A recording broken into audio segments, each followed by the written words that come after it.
Hello, my friends, and welcome back to the Krieg Dominion. I am Omar Krieg, Lord and Commander of the Krieg Dominion, and your host for this, our third episode of Wanderers of Erewan, Volume 1, The Grimstone Way.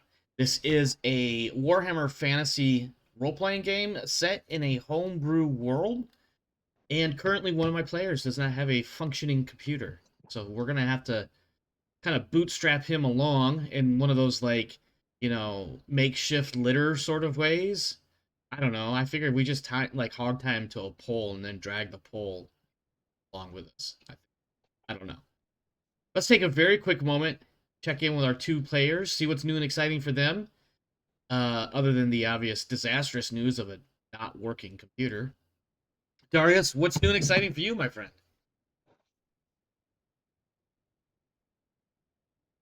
Yes. Uh, Say yes. yeah, I'm still here. Sorry, Um, I'm too easy to amuse on my own.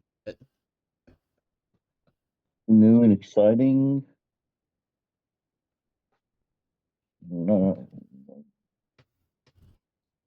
not much really. How Okay. about them gas prices? Oh God, that's not exciting. It's infuriating. Yeah. Like I remember about 2 weeks. I'm gonna say 2 weeks before Iran started, gas prices were sitting at about 4.30 or so where I live, where I go to get gas every day, and they started to go up.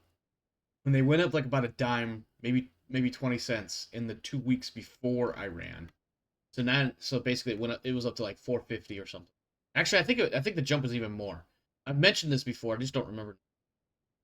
In fact, I think we were actually below $4 by like 370, 380, and the next thing I know, it started going up and up and up, and then I ran and it went up even more, and I'm like, I'm paying like 550 a gallon right now. Well, I'm not paying for my gas every day, but my boss is. That's like 550 a gallon a day times so many damn trucks times so many gallons. I'm sure my boss is getting raked over the coals, Have you but I'm still considered getting just paid. not paying your workers? I mean, that's a thing, yeah. I recommend that course of action. That's how you don't end up. That's how you end up without workers. Alturios, what's new and exciting for you? Um, New. Kind of a. Me and my other D&D group had and their friends had a bunch of copies of a really cheap game, and we had like what he called a friend swap night. It was really good fun. Kind of think like Halo PvP. Uh, Okay, but with a closed lobby. So it was just us losers making each losers. other angry. Were you guys trolling each other in your own lobby? Yes. Of It course. was Why it would was you it was not? really good fun. It wasn't exactly Halo, but it was like it, and we had good fun. I mean, that at the end of the day, that's the big thing is everybody having fun.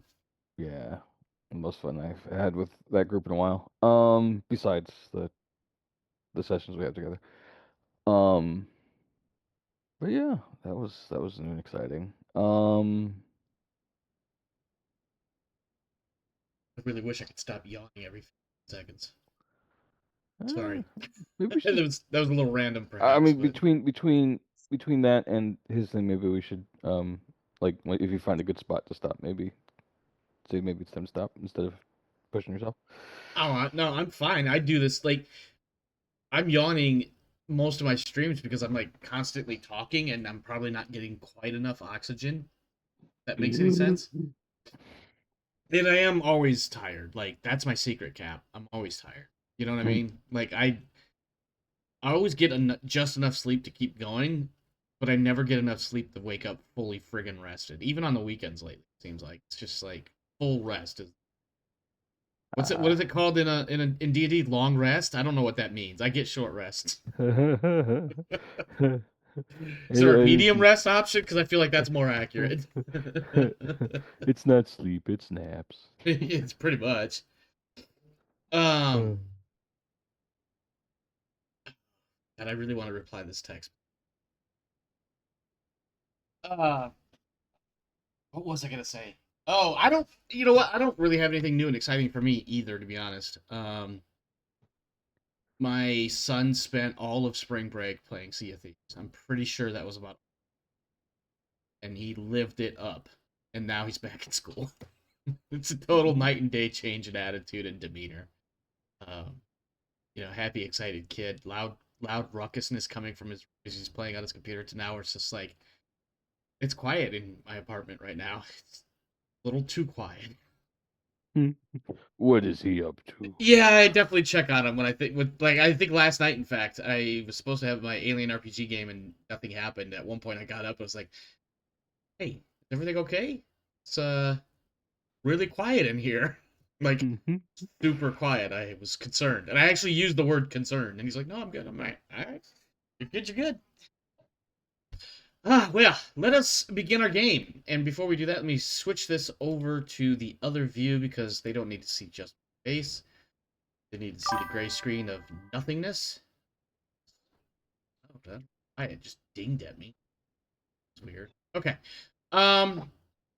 With that in mind, there is one or two sets of what is the word I'm looking for? Admin notes I want to put out really quick. Oh my god, see? I talk a lot. And then I need to yawn. Okay, goals. I do not have any sort of like official goals recorded for you. And that's one of your primary means by which to earn experience points in this game is you set goals for yourself, you work towards those goals, and when you complete those goals, you get XP, which are obviously XP is the method by which you improve your character. So you should both have a short and long-term goal, and then your party goal as a group you should also have short and long-term. Now, I will throw a slight monkey wrench caveat on in that your long-term goals may or may not be necessarily accomplishable, depending on what they are, given the scope of this particular adventure and what may or may not. Short-term goals are goals that you could probably complete in like 1 to 3 sessions. Fairly easy, don't take a lot of your effort and resources, but just something that you have to work towards, and it's done relatively simple and quite soon. Whereas your long-term goals are going to probably require the length of this campaign or this particular set of sessions, or perhaps even longer. Now, the difference there is with short-term goals, it's 50 bonus experience points. I don't know why I said it so weirdly. You get an extra 50 points off the top for completing your short-term goals. With your long-term goals, you can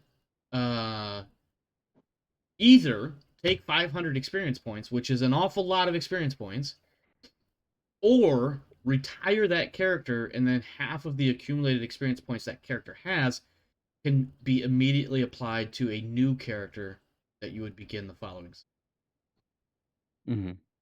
Now, again, the scope of what we're doing here, it doesn't necessarily 100% support long-term goals, but I won't be opposed to you guys working towards, and if you do complete them, I will give you the 500 experience, or you can retire your character. That said, let's talk about short-term goals. Some of these goals could be just something as simple as survive the friggin' day because snow is up to my eyeballs and I have no cold weather gear. That could be a worthy goal. I have no problem with that. And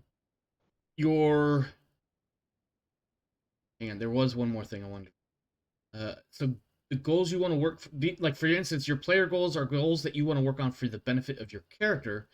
They can supplement either other players or the party goals, but they should not be the same as the party goals.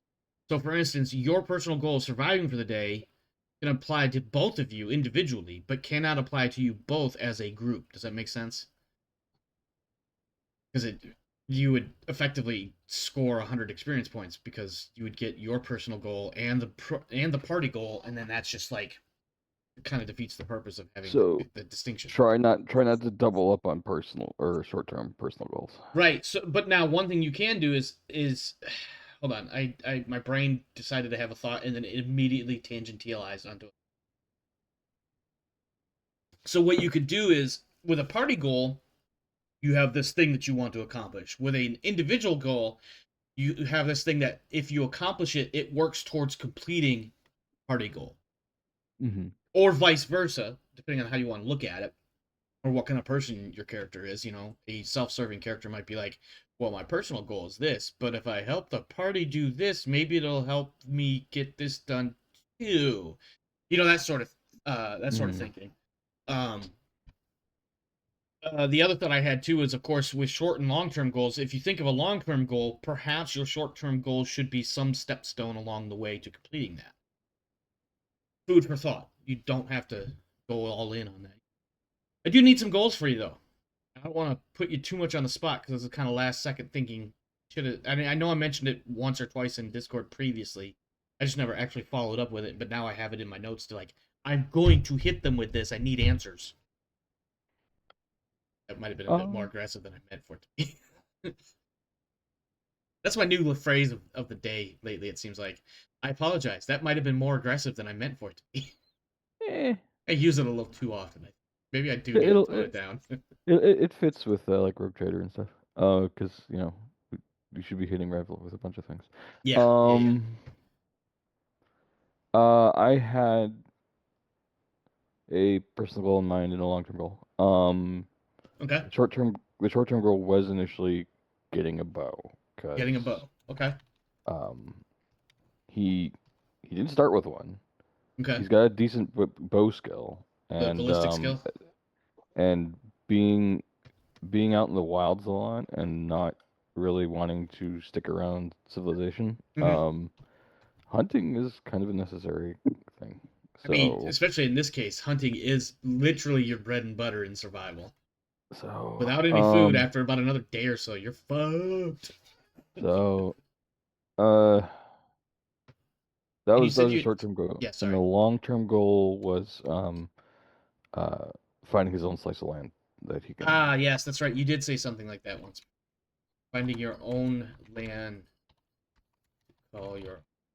Oops, that's not the right. Not the right own either. Christ. I literally wrote ONE instead of OWN. Fucking dumbass. All right, Malthanric. Short-term, long-term goals. You got anything? Well, for short term,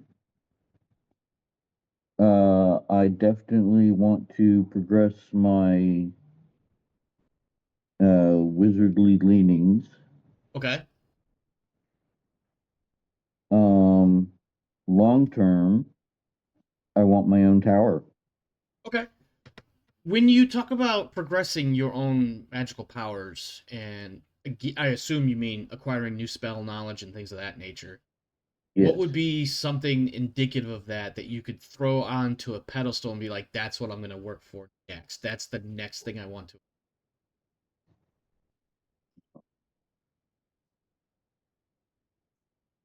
Like, do you have a certain spell in mind? Yeah, like a certain spell or certain thing you want to, just the next thing you reach for besides hitting the snooze button. What is it? Don't know why I use that analogy. I do like snoozing. I do like hitting the snooze button. I am notorious for it.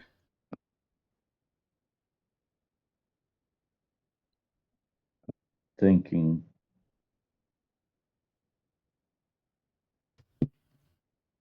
Good time. I'm gonna Yeah. get up and grab a water. Yeah, and also, Svaldi, you could be thinking about potential group goals as well. Let's see what he's. Oh, he's there. I know. I mean, fresh food and drink wouldn't be a bad one for a day. Yeah, I mean, actually succeeding a hunting role or outdoor survival, whatever it is in this game. But it has to be bigger. It would for a group. It should be a little bit larger than that, but maybe as a short-term goal, maybe not just finding food for the day, but maybe finding food for more than a day. You know, bring down a deer or something. That would be a bunch of food. And then maybe like a long-term-ish or midterm kind of goal is getting away from the gore herds. Yeah. I mean, you have a really big party goal right now, which was the task that Galforan gave you, which was Mm-hmm. take this sword to Chimera. That's days away. That certainly it very much so in the case of this game definitely counts as a long-term goal. So if you want to, as a group, take that as a long-term goal, that's absolutely fine.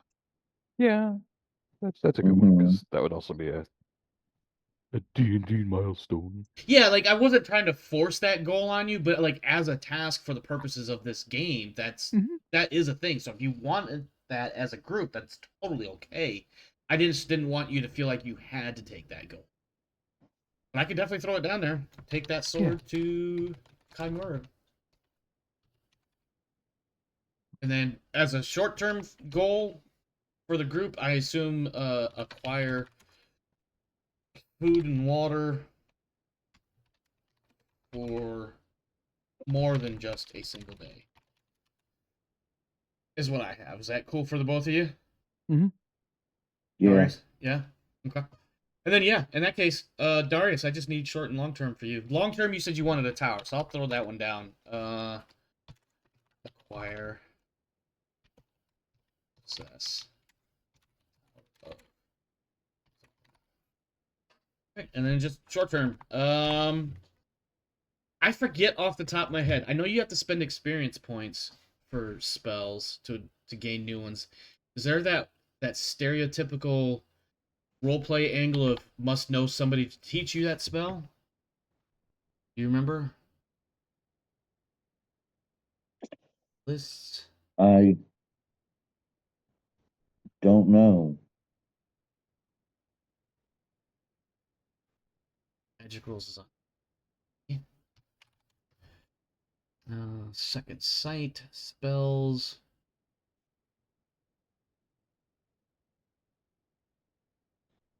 Spells.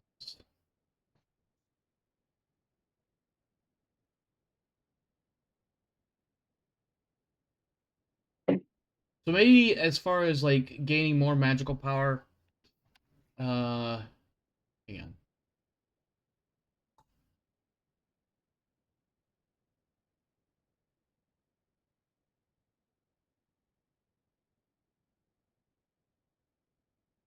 Lists.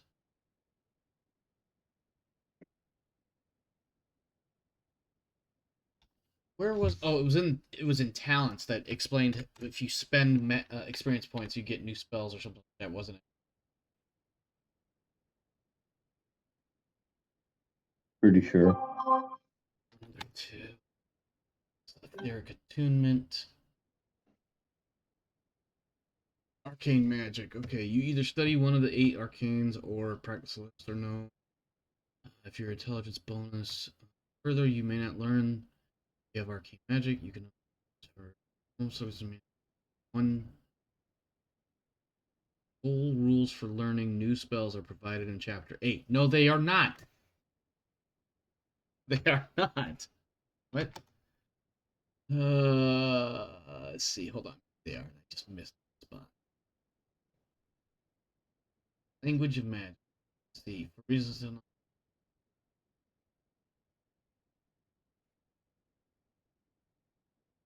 Mars.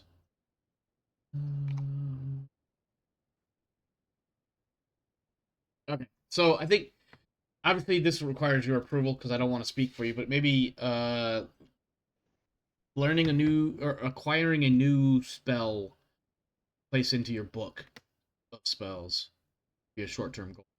And because you can or maybe even a specific spell that you might want, like one of your lore specific spells that you don't already have. Does that make sense? Yeah. I don't remember your lore off the top of my head. I'm pretty sure the color was purple, which means death or shadows or something like that. Shadows. It was shadows. Okay, so let me see. Spell lists for shadows. Those are pain, fire, heavens, metal, life, shadows. Do you have any lore of shadow spells?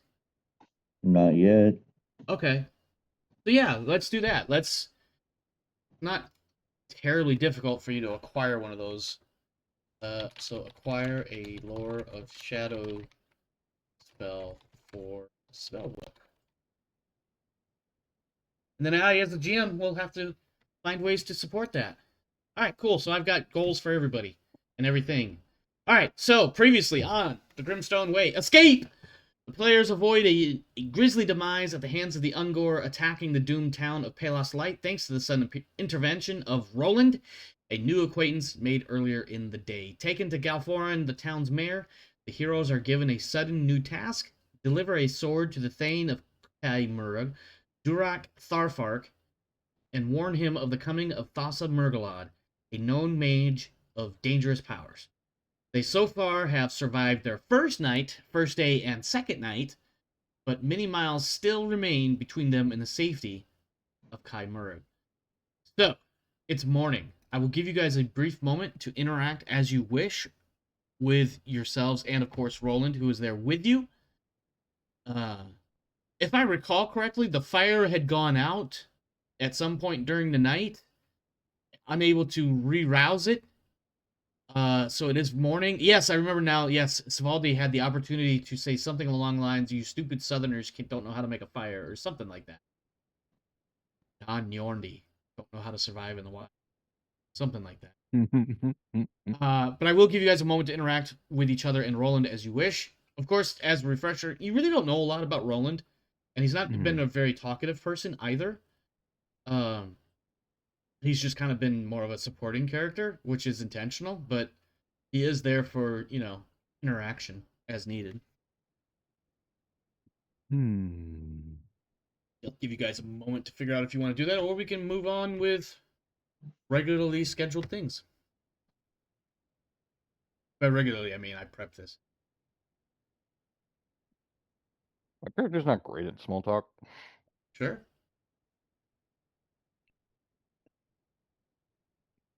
Roland is And we have more pressing issues at the moment. yeah, like the fire that went out. Would you like to make a survival roll to start a fire? You don't have to. I also assume you guys have spent experience points that may or may not have helped you. Let me actually pull up my character sheet so I know what I'm dealing with there. When spending XP, are we limited to the skills that? For skills, I will say this: it would be kind of foolish if you would be limited to only those skills. I think in theory you could be spending experience points on any skill, especially one that you've been using, even if you're not very well good at it, like outdoor survival being a prime example. So if you wanted to dump some points into that, that's absolutely fine by me. I don't know off the top of my head for the book. I don't care. The big thing that you want to think about as far as spending XP on skills is that in order to quote unquote level up, you do have to have those 5 advances in each of the 8 skills that are specific to your class. I think it's at 10. It's 10 for when you're at level 2. It's 10 advances when you're 2. Because I think, if I remember correctly, there's also a limit to what you can put in there, but don't quote me on that. There could be. I have competing theories about Fantasy Flight and Cubicle 7's versions of these games, especially Imperial Maledictum, which is like you can only have so many advances in your attributes and your skills, but their advances are a little bit different because I think you jump up by like 5 each advance, whereas this one it's 1 advance, 1 point that up increase it, whatever. So,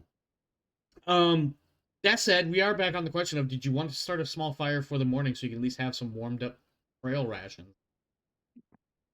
Yeah, why not? Or not. It's entirely up to you. Speaking of, I need to do this. Let's see. So we're good. Just copy, paste it, unlock it. This over here. Rename this.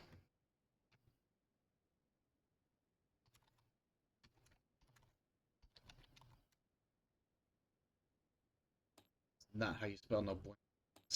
There we go.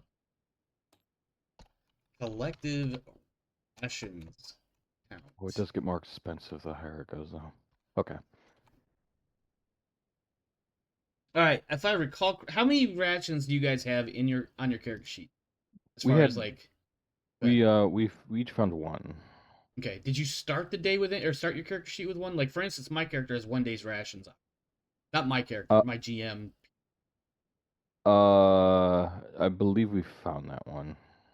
Okay, so we have like a combined total of 2, is my understanding. I thought it was 3. I thought we each had one. Like he had one, I had one, and Yeah, Malthanric had that one. we'll go with that. Yo, yeah, no, it was 3 rations in the trail bag that you found, and then he Mhm. has one himself. So, Okay. but we've probably eaten one of those too. That said, you do have the option of starting a fire to heat up your food for narrative reasons, and maybe Yeah, I'll go for it. yeah. What's your outdoor survival skill at? 4-0. 4-0. Make it roll. Click the button. See how poorly you do. Ooh, wow, you. I want to give you a roaring fire, but that means a waste of firewood. Ooh, I should have another counter for firewood. You do well. You don't. Oh, you know what? You do have that lantern of oil too, or not a lantern, a flask of oil. 4 fires. You can do 3 small or 1 large. Well, we'll just say you didn't use it, and you still have it for future use. Yeah, you get a fire going, and you've got some food getting warmed up a little bit. I mean, it's not the greatest food; it's rations, but at least they're warm instead of room temperature. If only it was lembas spread. A small bite would keep you going for days. I think. Mm-hmm. I forget exactly what Legolas has said, but there's a quote that goes very famously with that. Above table stares at Malthanric. You got any? I do Narrows not. gaze. Best spread for chance. I apparently had enough food to get me to that town and not beyond. Well, that's unfortunate how that happens in this game. Listen, this is one thing that I enjoy about putting this game together. Is you guys start with next to fucking nothing. Here, a piece of leather, a knife that's probably half rusted, and a nasal helm. Go forth and slay the ogres. It is kind of weird because like you know how like in D&D you start with like rations for days Mhm. and a travel pack that's well equipped. Yeah. This game's like nah. Nah, go fuck yourself, bro. I mean, granted, you get like 1 or 2 items that are actually useful, but you don't get shit else. Nah. All right. I will make our first weather roll. Actually, no, before we do that, let me check my notes, make sure I'm not forgetting anything. We did the intro, we did the goals. Ah, yes. For this one, I need the 2 of you and Roland to make athletics rolls.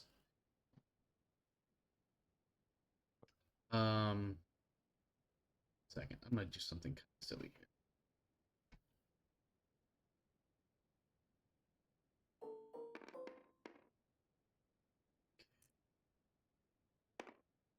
Find that.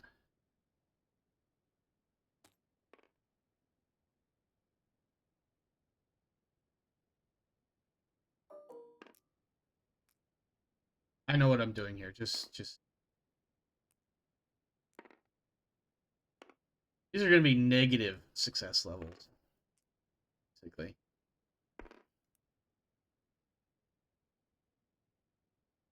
Okay. All right, so I'm gonna use these red, green, and black counters. Red for Darius, green for Alturios, and black for Roland. The 3 of you are gonna make.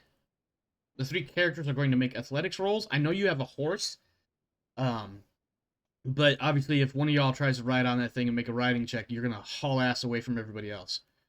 So that actually doesn't work for you. So athletics checks for the 3 of you versus the unknown assailants chasing you. To be clear, this marker here, this turn counter thing, that is the chase distance. If it reaches 0, you're gonna have a bad day. Meaning that the lower the number, the closer they are. Now, that's mostly out of character knowledge. because by the time you get to like 2 or 1, you're going to start getting clues that they're really close. Like you can hear them in the background, or, oh, that's a gore bow that just landed right next to my foot. We need to move. Mm.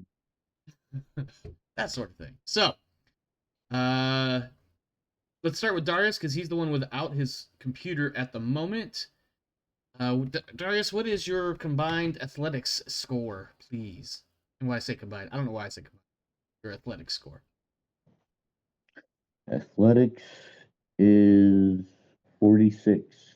46, not bad. Let me double check something, make sure I don't have any crazy modifiers for you guys. Nope, 46 is a that is a -4. All right, go ahead, Alturios, make your roll. It's a 4-0. Okay. Oh. Oh, nice. Oops. Window is active. All right, and then Roland needs to make his athletics, which is a 30. Why is it 34?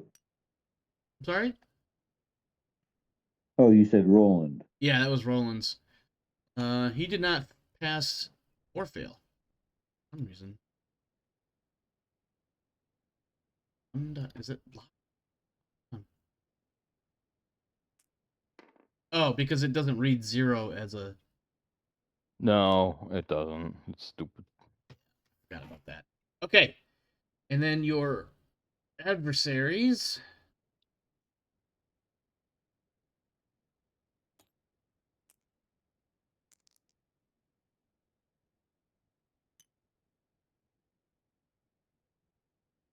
Dun, dun, dun, dun, dun.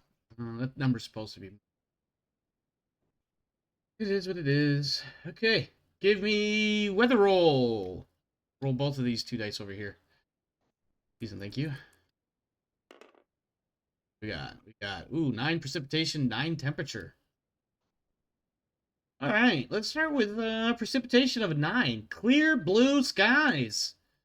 Some clouds maybe, but none large enough to impede the sun. And then a 9 for weather or temperature. It is, excuse me, unseasonably warm. Very, very warm. A sudden a sudden heat wave, it would seem, has blown in. It is, it's almost unbearable. Almost unbearable. It does start dumping water everywhere instead of snow. Not rain, but like snow melting. Yeah, snow melt. Yeah. So that's helpful for water, but that's not a problem because I believe you guys all have wine skins or water skins or something along. You do have, so it is, probably the equivalent of like 8 or 9 in the morning. You have several hours upon which to do things, including traveling. You could look for water, food, firewood, explore things. It's entirely up to you. Roland just simply looks at you guys and be like, so, shall we continue that way? And he points westerly down the road. In this case, given your current situation, probably northwesterly, but westerly. With the good weather, it would be stupid of us not to take advantage and try and find food because it'll be easier, probably. Yeah, he actually agrees with that. We might find more animals looking for water, especially with as warm as it is. And we could probably make better time, so maybe make it one advance and then try and find food. Okay. What about firewood? Oh, yeah, we should do that too before it. Yeah. How many activities can we do? Well, the big thing is if you do both hunt and firewood, it will take more time than doing one or the other. So one or Yeah. the other will take about an hour and will have next to no impact on your daily travel. If you do both, it's a 1d5 minus 2, minimum of 2 hours. So basically 3 hours. It won't impact your time for travel. Like it won't change it from like 2 squares to 1 square, for instance. But it can imply like maybe you're super tired or not super tired or whatever the case. Yeah. It'd be stupid not to take advantage of it, though. We should probably look for both firewood and food Yep. while it's dry and clear. Okay. Firewood is going to take an outdoor survival roll, but you do have a plus 20 because there's trees and relatively accessible. I really need to start paying more attention. I got sidetracked for yeah. So outdoor survival plus 20. Whoever wants to make that roll, for sure. All means, go for it. Mine is 40. What is your outdoor survival, Darius? 5-5. 75% sounds better than a 46 or a 60%. Yes, it does. Go ahead and make that roll. We have a plus 20. Yep, it's Yes. a plus 20 on this. And so what was Darius's total number? 5-5. 5 total? Mm-hmm. No, 5-5 is my base. Oh, well, you found enough firewood for like 2 nights. There's a fallen tree nearby that, with about an hour's worth of work, you can cut it up into several smaller pieces that you can carry with you. I mean, it's some backbreaking work, but it's already there. It's, despite the recent weather, it's not terribly damp. Like, it's wet, right?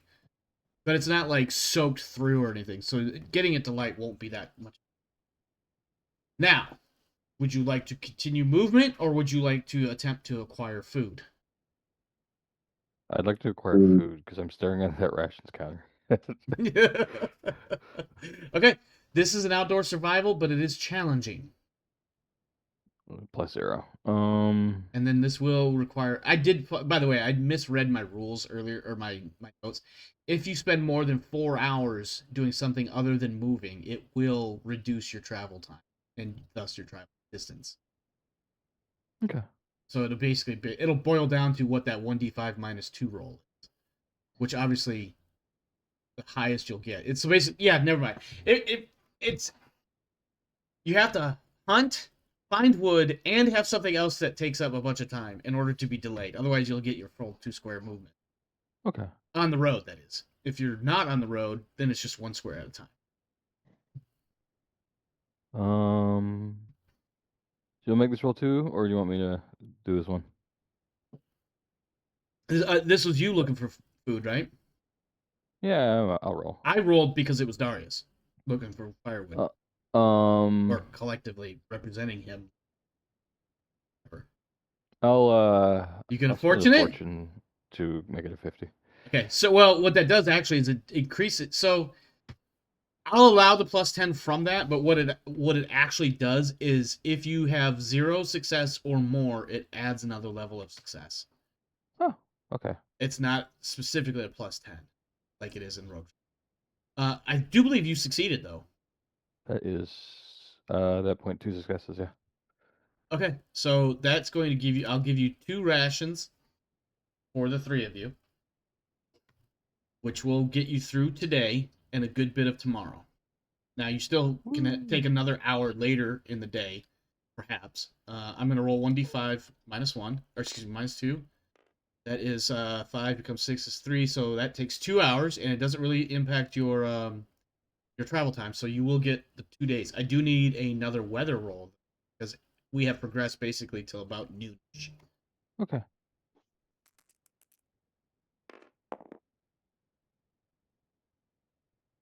Wow. Okay. So temperature has dropped to a more comfortable warm. Like, it's not like overbearingly warm. It's now more pleasantly warm. However, the weather, the rain, precipitation has come, and this is what's cooled things off. It's a big swell of storm clouds has basically descended upon you from the west, maybe the south, who knows. They are big, thick, black, angry clouds, and they make a significant drop in temperature. Still, mind you, still decently warm-ish. You get soaked absolutely soaked within minutes. It's just a steady freaking downpour. It is not a pleasant feeling. Okay, I would like to use protection from rain. Oh, really? Okay, let me see what the rule book says for that. That's a arcane spell, is it not? Or petty Yeah, magic. Petty magic. petty magic. Yep. Protection from the rain. Go ahead and give me that challenging. Oh god, this is gonna be hard to say. Challenging channeling test. What is your channeling ability? Or score, whatever? Um, Channeling is 67. 67. Let's see. He reaches out into the winds of magic and makes a connection. Now you do your casting roll. This is your language magic. 65. That is 4 degrees of success, or 4 levels of success. What is your toughness bonus? 3. Well, for about the first half of this storm, you can keep yourself dry no matter what happens.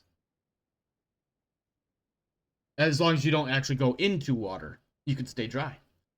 Svaldi, I want you to imagine as you're trudging along through this downpour that suddenly that you spend like, an hour or two chopping up wood and finding a bunch of, rabbits or small other game animals and skinning them and doing field dressings and whatnot. And as you finish this up and you're like, yeah, I think we got enough food to last maybe, oh my god, is that a thunderstorm from hell?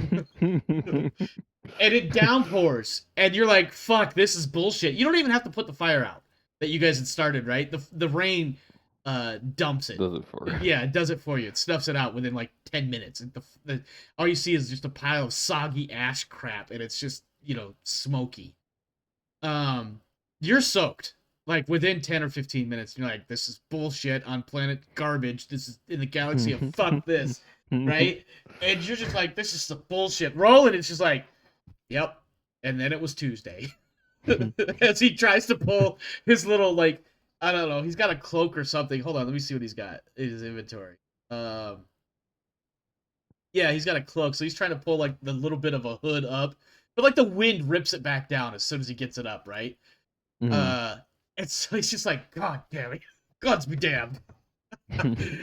And just this rain. It's one of those weird rains. It comes at you sideways, but no multiple angles, and every now and again, there's a gust of wind that rips up from lower to higher that drags the wind with it, so it hits you in the chin. Not from the top or the side of your chin, but from your neck to your chin. And you're just like, how is this happening? And you look over at Malthanric, who's trudging along next to you, and he appears to be absolutely completely bone dry after you heard him mutter something that in what you assume is Elvish. Please, what would you like to do as you trudge your way through this garbage ass weather? They look to roll. Elves. Elves. Gods be damned, those fucking elves. Okay, the storm continues, and at about this point, it's like probably like 2 or 3 o'clock in the afternoon, and it looks like the storm has blown. Hold on, let me read this really quick.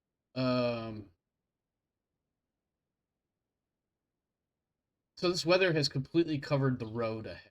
Some initial scouting, you could see that at one point in the last day or two, a nearby river overflowed its banks, and then the storm from last night froze that water in ice, making the ice, obviously, which then became covered in loose, fresh snow, measuring several, a couple feet deep. And now the rain is just coming down, and so now there's just a block of ice. Basically, sheet of ice, inches upon inches thick, covering the road and making it incredibly treacherous to walk across. You're gonna have to find a way around. It's your stereotypical Michigan road day. Okay. Wow. Why? I don't know if I like the way you said that. As as someone who is from Michigan myself. I lived there most of my life. Yeah. I Whereabouts? I I I know those days where you'd get snow, then sleet, Yeah. and then it freezes, and I may then I everything. when I wrote that paragraph, I may or may not have been channeling some school age memories. Yeah, but this is like to the point where like you can't walk across this. Like you see this and you're like, I'm not walking that shit. I'm gonna fall and crack my skull. I know it.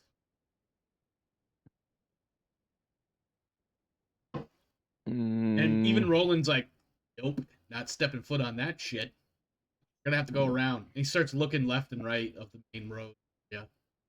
And you could see that this sheet of ice extends not necessarily in all directions, but it absolutely extends in such a way that you're gonna have to go off into the woods for a little. I guess that's what we're gonna have to do, because even if we could like slip and slide our way across on like our bellies or something, that horse is definitely not making it over that ice No, sheet. that horse, no. Have you seen what those hooves look like on the underside? Uh, he's he's got zero grippy on that. Malthanric, any thoughts? Let's see here. Go cast fireball, Let's melt it see if I all. can pull up your Twitch stream That'd be cool. so Give that you I an can extra see the viewer. map. I mean, the map is still the same. Like I haven't changed anything as far as that goes.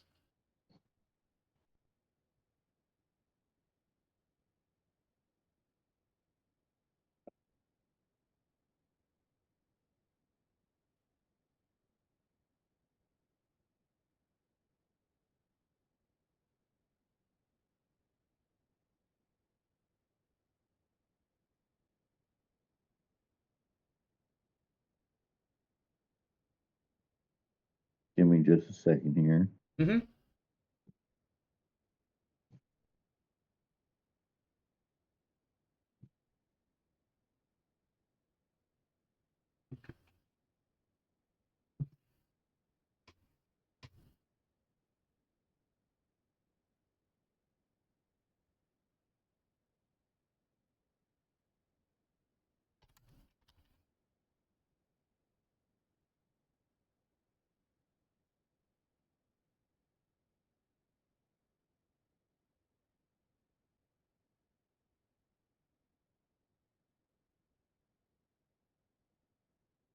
Okay. So we're there. Yeah, if you want like a, let me see.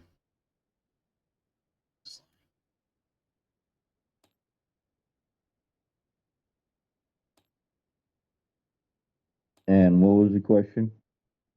One, I wanted to see if you had any thoughts yourself, but I want you to imagine like you're in that square. You've probably made it into this one, and pretty much like this whole area is just kind of covered in ice that I just drew on the map. Um, and you're gonna have to ultimately go around it. It's going to require, survival rolls and things of that nature to find a path or become something. But if you had any thoughts, I didn't want you to feel like you were being left out as I'm I attempting to think we role could go playing towards the south of it. south towards in closer to the mountains. Yeah. Okay. Roland's just like, well, yeah, because obviously we have the river that way and ice that way and Ungor that way and I guess it's mountains that way. And he looks to Svaldi. He's like, "You coming?" And he starts trudging off. Then it's a trudge in this rainy mud. Oh, by the way, Malthanric, you're starting to get wet now. Your magic spell is worn I'll recast it. off. All right, just because I'm a jerk, your difficulty to reconnect with your Lord and Savior, the magic winds, is going to be at a -10. So you had a 67 before, and the reason for that, by the way, is because you're attempting to cast the same spell the second time. Uh, it was a 67 before, so it's a 57 now. Is that right? Apparently. Yeah, he's like, yeah, apparently, because you're changing the rules on me. All right, what's your language? It was 64. You didn't make it either way. 65. Oh yeah, no. Yeah, you got nothing. You're just gonna get soaked now, bud. You rolled a 85. I don't know if you could tell that or not. You rolled a 85 on the first roll and a 98 on the second roll. So you could have been screaming into the void and gotten exactly the same amount of work accomplished. All right. Outdoor survival plus 20. Let me see what Roland has. Might actually score.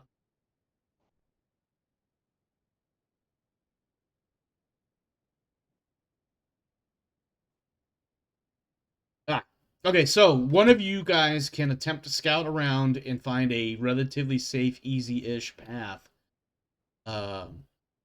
Roland would be rolling against a 57. I'd be rolling against a 60. Okay. And I think Malthanric doesn't actually have much in the way of outdoor survival, does Yeah, you said 55, right, Darius? For Outdoor survival plus 20? outdoor survival plus 20 would be a 75. Oh, well, I guess we're rolling against Malthanric's elf eyes scouting the way. 75. I have special eyes. Oh my god. I rolled a 79. My brand. He can't see that well. You know how the sunlight bounces off snow and it blinds the bejesus out of you? Yeah. That's what it is. It's just too much brightness around. He can't see the path. Svaldi, you have a slightly better skill attempt than Roland's. Would you like to roll against that? Yeah, why Maybe not? you can find the secret path through the dungeon, through the ways. No. Not with a 99. Let me You gonna fortunate? Are you gonna Yeah, push? fortunate. Are you gonna look to Roland? Hey!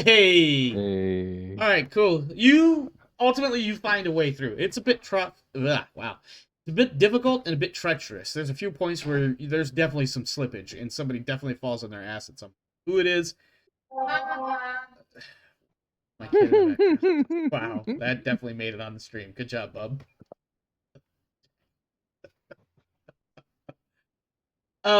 Yeah, no, the What's that one Simpsons character? I can't think of his name, but I know who you're talking about. The bully kid. Yeah. Nelson. Wow, how did he know that? He doesn't hear what's going on in the stream. He only heard what I said.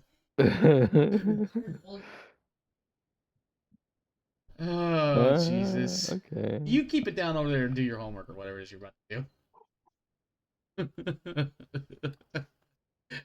Alright, so yeah, you managed to figure it out, and somebody does slip and fall. Nothing too terrible. Yeah, good idea. The way is a bit tough, but you do make it through, and eventually, a couple hours before sunset, we get another weather roll. I'll make this one.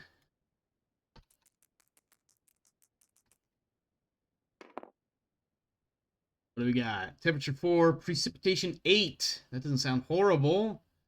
So, temperature 4, it gets cold. Unpleasantly cold. But you're going to have a fire going most likely.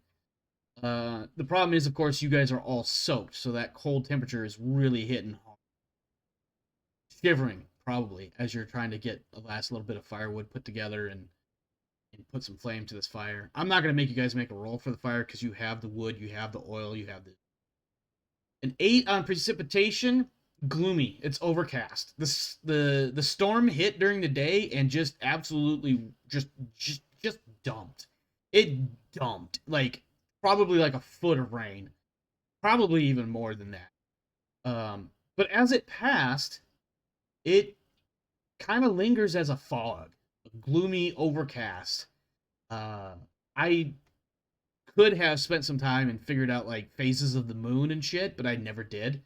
As far as That's a lot of work. Well, right, I'd have to keep track. But I will say that Erewan does have 2 moons, and this is absolutely normal for you guys, by the way. Just it's not like where'd that second moon come from? That's no moon. No, these 2 moons have always been here, and one of the moons does have a rotational or the passage time around Erewan is approximately 30 days, and that's what your month is based on. It's 30-day months, based on the phases of the further out moon, not called Minmus, by the way. That's a joke for those that know. But the further out moon, you know, it's got a longer cycle for obvious reasons. It's slightly smaller, but you can still see them both. It's just very vague, hazy, cloudy. I mean, we all know, like, you know, when you can actually look at the sun during the day, and not get blinded because of the smog. Mm. That's kind of what you're looking at. Yeah, so you set up your evening campsite. Uh, Also, to be topical, Jebediah now. Jebediah is just rocking out, just chilling. um, you've made it through your second day. It's the evening of your second day. What would you guys like to get after? Or are you just gonna do your normal camp routine and your camp routine animations and then go to bed? Before it freezes, getting water might not be a bad idea. Okay, I won't make you roll for that. There's been water all fucking day. It's just Yeah. that 90% of the water that you've seen has been coming from the sky. That's fine. Yeah, or in this case, your clothes. um, you'll probably want to set a rest or excuse me, a watch for the night. Beyond that, Roland just sits there. He's kind of like, well, we've been on the road together for a couple of days now. I barely know your guys' names. I know the pointy ear over there is Malthanric, and I know yours is Svaldi. I'm Roland. But tell what brought you to Pelath Light in the first place?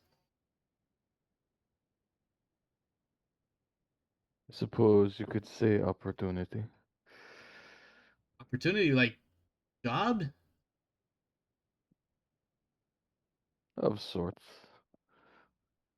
I'm not sure if I like the way you said that. As he narrows his gaze at you. And what about I make you? ends meet. What'd you say? I make ends meet. Make ends meet. Yes, that's funny how you mentioned that. And what about you, Malthanric? What brought you to Pelath Light before the gore showed up? Elven business. Wow, you guys are really talkative. He says that was him saying that, not me. I realized my voice came out. Like, wow, you guys are like super revealing. That's cool. And he grabs like a sharpening stone and he starts sharpening the edge of his axe. Well, I won't make you open yourselves up. If you want to go to sleep, I'll take the first watch. Just grinding sounds as he runs this sharpening stone against the edge of his axe for like the next hour. At one point, you hear that faint sound of thumb skin scraping across the blade. And he goes, "Ah, perfect." So I'm gonna roll Roland's endurance first. Make sure he makes it through the night. Use, and he does. Who's taking watch after him? I can do it. Okay. This is a flat endurance check. Correct. That would be where the fuck is it? Are we having any trouble with the fire? That's what this test is to see. Ah, Oh, I didn't roll a midnight roll. 56. What's your endurance? 38. It's two negative success levels. You can let it stand. You don't have to spend a fortune. Does mean something may or may not happen though. Let me see what the precipitation's like. Let's see. Precipitation is a 6. That becomes persistent fog. That gloom has not gone away. It's foggy AF. Temperature wise, it's still cold. Like the temperature really hasn't changed much once the sun went down. It definitely gives you that. Now here's the thing though, right? So you've probably been outdoors sufficiently enough that even though the temperature doesn't really change or it doesn't really get worse, the fact that you're out in it for hours eventually wears on you, and you start getting, you feel cold, you feel it in you, you start shivering.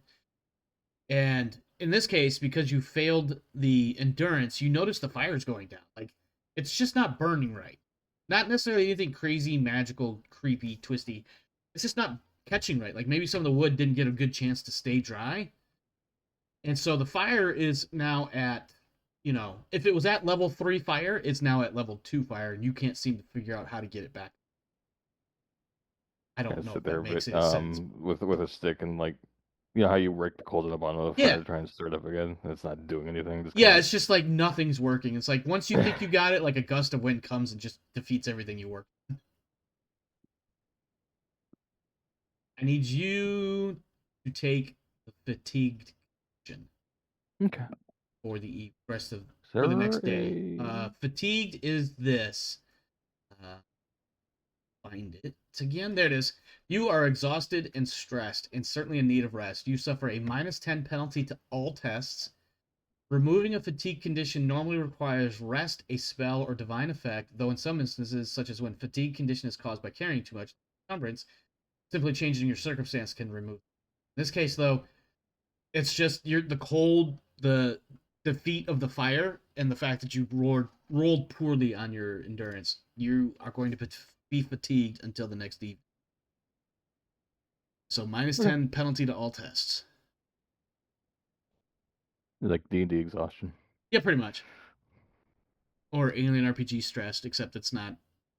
The -10 is a bit heavier than just having an extra die that may shit on you.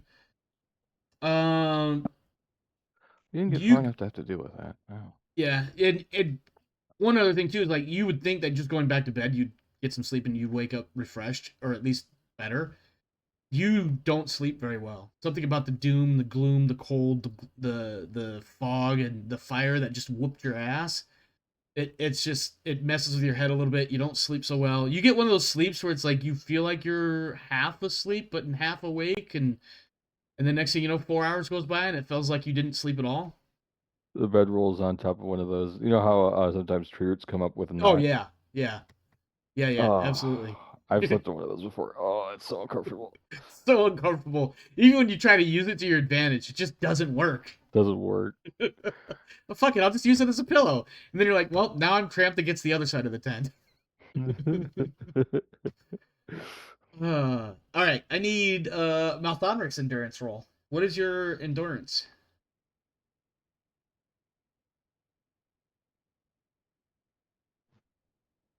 Let me check. Straight endurance. Yep.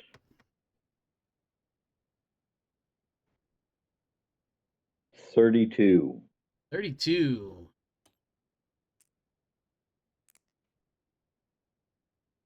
Oh, that's really bad. That is really, really bad. Okay, give me a second. Um,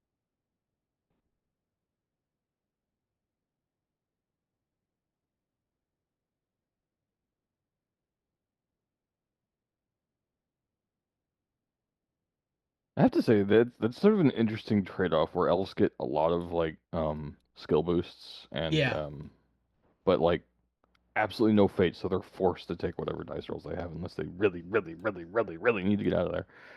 yeah, it can be definitely be a problem.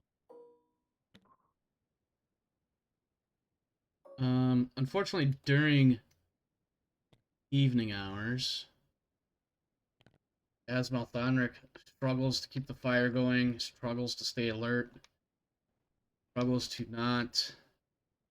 I think at some point maybe even he's just upset that the rain that his spells didn't work. Two Ungor are able to sneak into your position, and the next thing you know, Malthanric, is the arrow thunking into a tree right above your head. I will give a shout. Okay. A little bit of copy pasta here.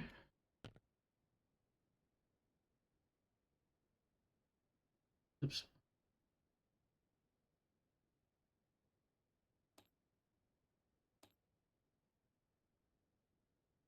How did you guys come up with 55 and 40 for your initiatives? You guys had really good rolls and I had shit. No, it's because the initiative is a stat. It's based off of intuition.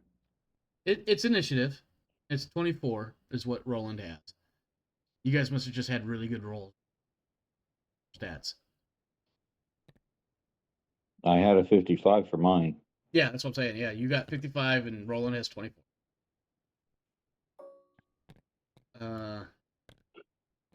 Malthanric, you are at the top of the order. There are two. You look up when you hear the thump of the arrow thunking into the tree, and you look up. There's two Ungor, and they are closing.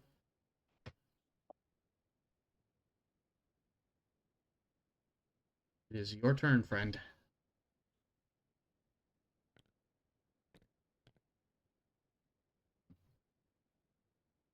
My turn? Yep. Mm-hmm. I keep forgetting you're not actually Uh, on the table, so yeah. Dart, okay. Give me. petty magic. Yep. Give me. If I recall correctly, your channeling was a 67. Yep. Right. It's a 96. I'm afraid you do have one fortune remaining, if I'm not mistaken. Remaining. That's one way of putting it. You have one fortune. Period. Yeah.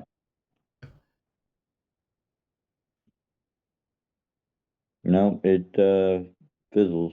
Okay. Next up is Svaldi, who is still asleep. Even after my yell. Oh, you did yell. I'm sorry. Svaldi, make endurance plus 10. With your minus 10, that becomes straight endurance. Actually, you know what? Do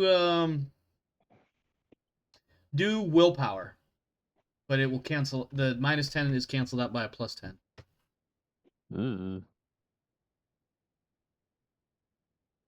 It's a 2-8. Oof. All right. You are waking up, but you are not able to act this round. Okay. These two are going to close into melee range. What might I say? Skill is 35. They didn't charge or anything, so they're just swinging away. 35 on Malthanric. Malthanric, what's your weapon score? For pole arms, 55.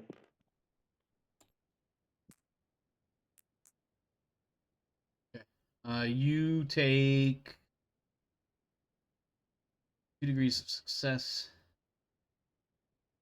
8. You're going to take 8 damage minus your armor and toughness. I believe you have 0 armor. As you get walloped with an Ungor hatchet axe thing. I take 5 damage. How much does that leave you with? 9. Okay. Second, Ungor comes in and he actually goes more for Roland. Gonna roll his weapon skill. That is 1 success level, and then this. Oh, Roland counter.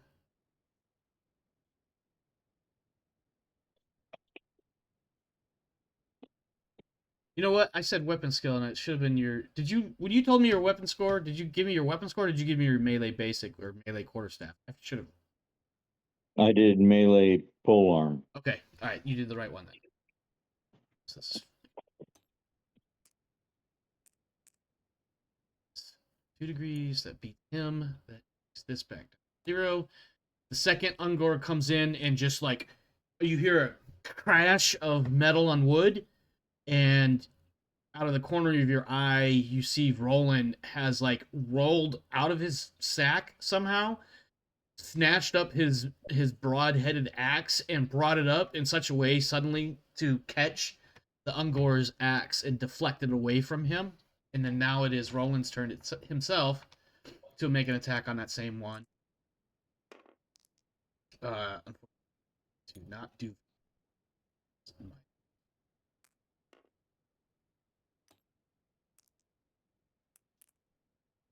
That is that's not good. Okay, yeah, no, that's not good at all. Didn't we get advantage from me defending?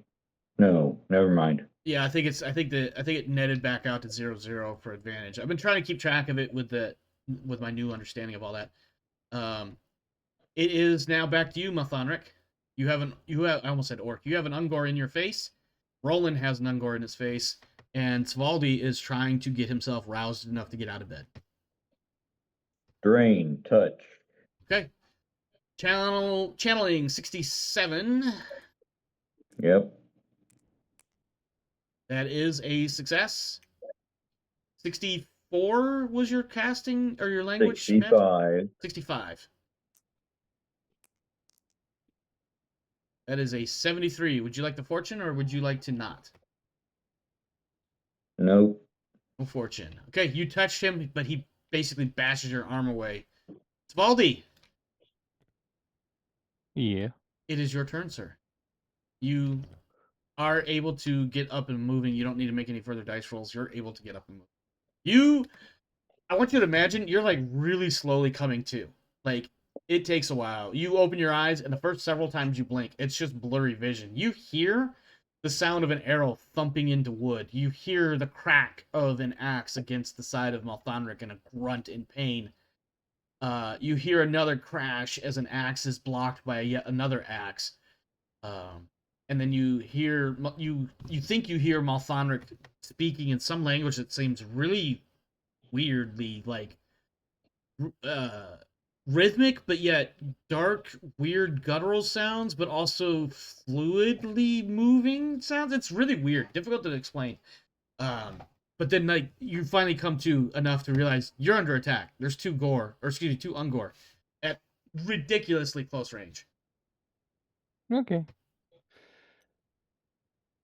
Mm. You're attacking the one hitting on Malthanric? Yeah, that's a 28. That's with your -10, correct? Yeah. That is 2 degrees against number. I also get 2 degrees. That is a tie. Nothing happens, friend. You two dance around each other, and you can't quite get a good angle. He also is doing just enough to keep you at bay, and then suddenly he smacks back out with his own attack and scores 2. I need you to roll your weapon melee, whatever it is. And you're going to take... You failed that, correct? Yeah. You can fortune if you like. That's my only one. No, not right now. Okay. You're going to take... I took 2, so that's going to be another 8 minus your armor and toughness. All right. You may want to consider running as a team. You can do that. Let me look see how that rule works mechanically. Let's see. Rules, tests, combat, moving, leaping and fall, moving in combat, 160.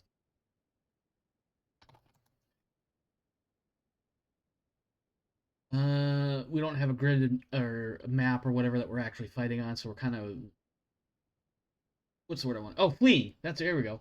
Okay, if you cannot escape otherwise, you could turn your back and flee as your move. Often fleeing is involuntary, caused by trait. Well, that's not the case. If you flee, your opponent immediately gains 1 advantage and may attempt 1 free attack. The free attack is unopposed, using whatever weapon is currently held. Using this... Yep.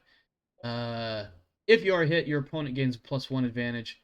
You must enact a challenging cool test. If failed, gain the broken condition. Once free attack is concluded, you may move up to your run movement directly away from your opponent, assuming you still can. And then we go into basically a chase phase. So, basically what that's going to look like, as a group, you basically try to break contact and flee. You are facing Ungor. These are the lighter of the problems that you could have faced. And they are both... You both have taken hits. Roland has a look of, like, grave concern. However, it is your... Svaldi is... Nope. 'Cause I just hit you with the first guy. The second guy needs to hit Roland. So he's gonna roll. Okay. He's gonna roll.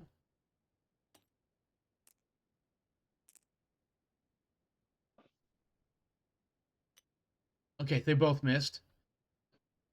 And it's back to you, Malthanric. Again, recommending that you run. You don't have to, but this may not end well if you choose to stick it out. I don't really feel like taking an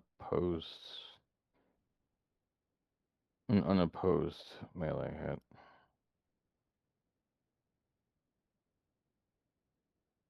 Is that what would happen if we fled? Yeah. Yeah, you take an unopposed hit. Well, you don't.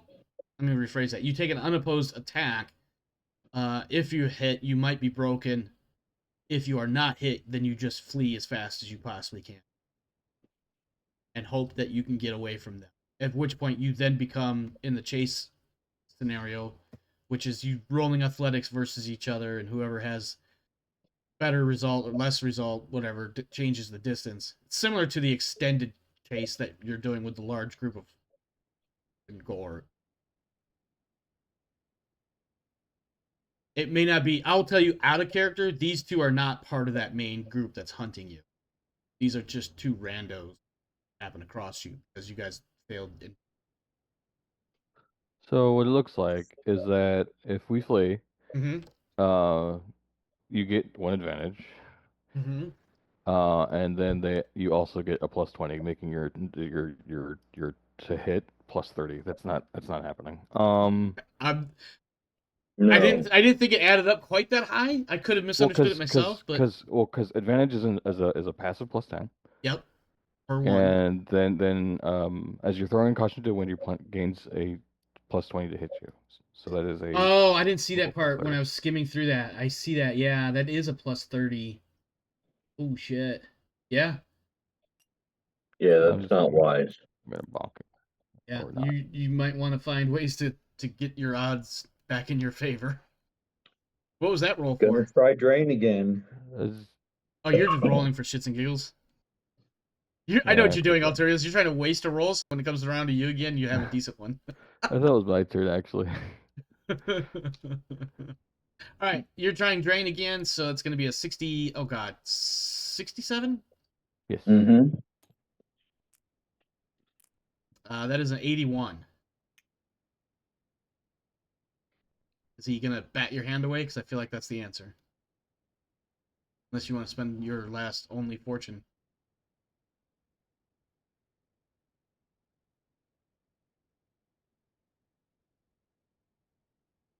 Darius? Yeah, I'll spend it.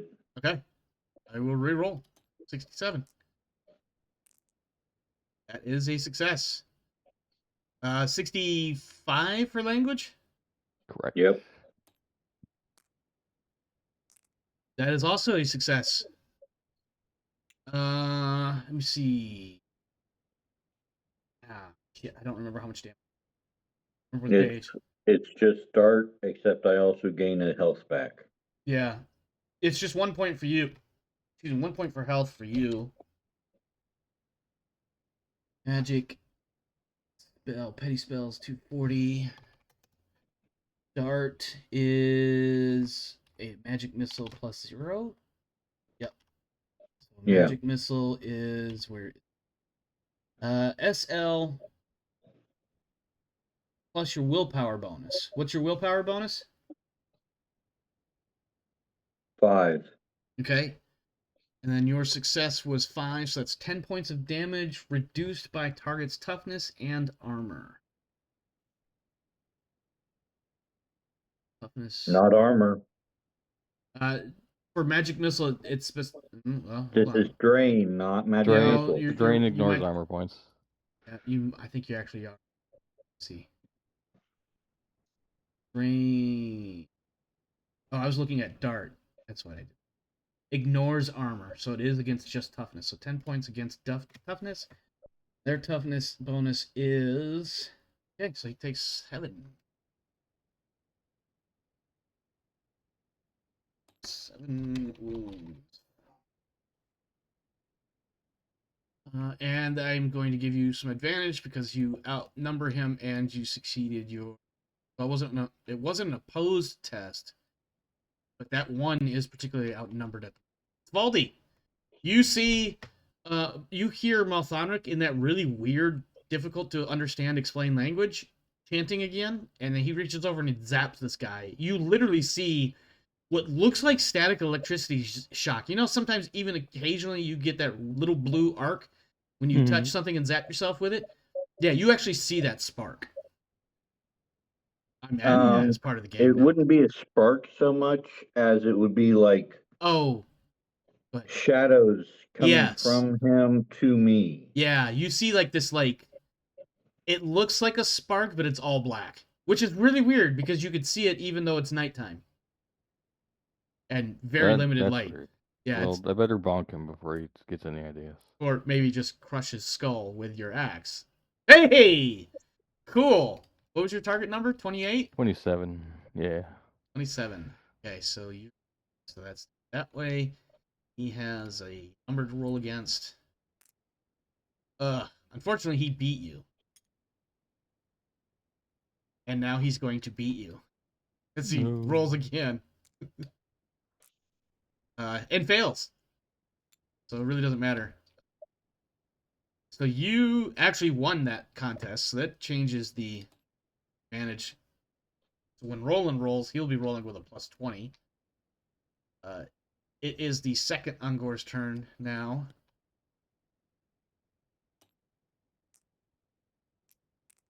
He gets not a good number, and Roland counters with his roll.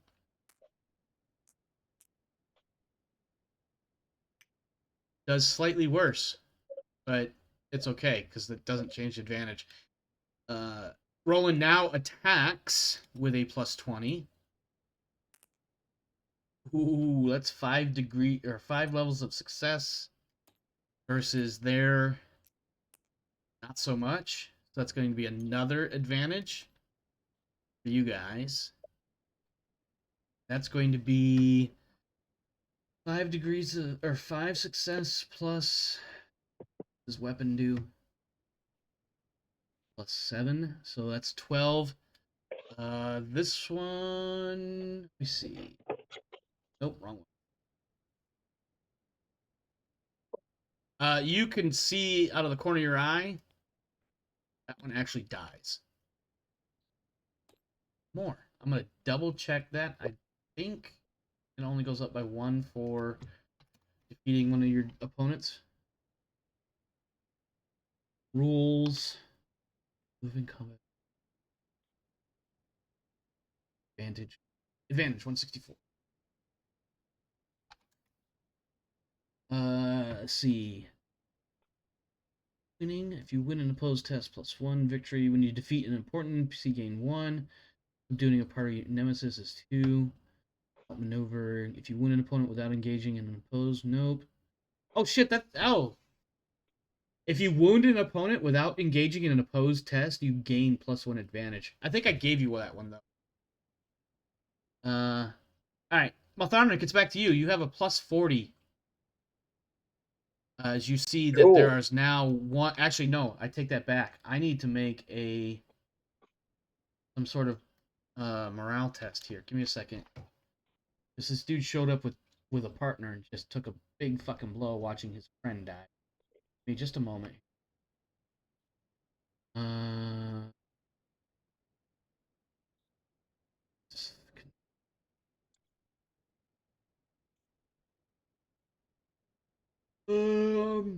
You know what? I'm just gonna roll against his willpower. Fuck it.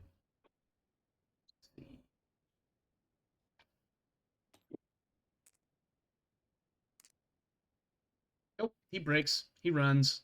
You may now chase him if you like. Well, before that, Malthanric, you have an unopposed attack on this guy. So if you want to bonk him with a +40, becoming a +70 total, now would be the time. Yeah. Your grand total. Sorry, go ahead. Melee, quarterstaff. Does that +70 apply to magic as well? It No, because you get a free unopposed attack.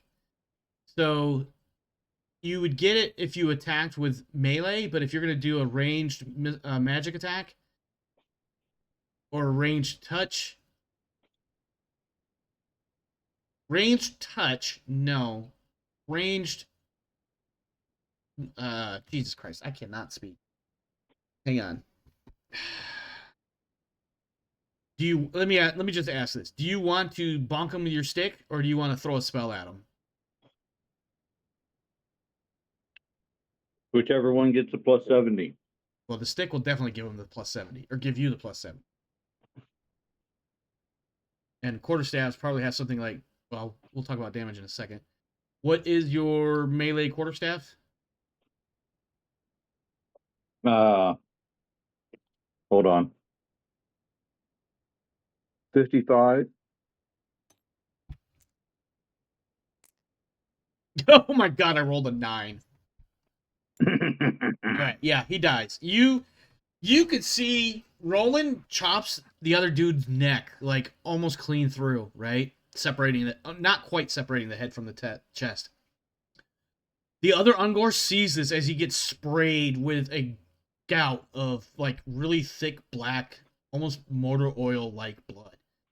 And you see, I don't know what an Ungor would look like if you saw them, not blush, but blanch, like the blood draining from their face in fear. Mm-hmm. But I want you to imagine that whatever their skin tone is, it becomes several shades paler as he realizes that his friend has just now been murdered. And it was their idea to make this attack in the first place. And now everything has absolutely gone shit. And he's like, nope, I'm out. I'm running. I feel weird already because I got touched inappropriately by this elf. Yeah, exactly. And so he turns, and you just lash out, almost like reflexively, with your quarterstaff, and you bonk him right across the back of his head. But somehow the angles and the spacing and the energy all line up to cave in the back of his skull. And he just drops. Blood and brain bits just slowly oozing out. You have managed to somehow survive an impromptu encounter that, in a moment ago, I was like, you guys should probably consider fleeing. Yep. So congratulations, as Roland sits there and he's kind of got this, what the fuck was that? What happened? And he actually says, how did they get so close?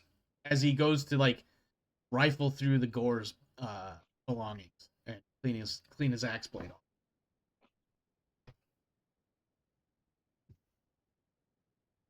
He's looking at you. I didn't when he see says- him. I didn't see him. I see nothing. Nothing. I mean, it was It's hard to pretty see in foggy. this fog.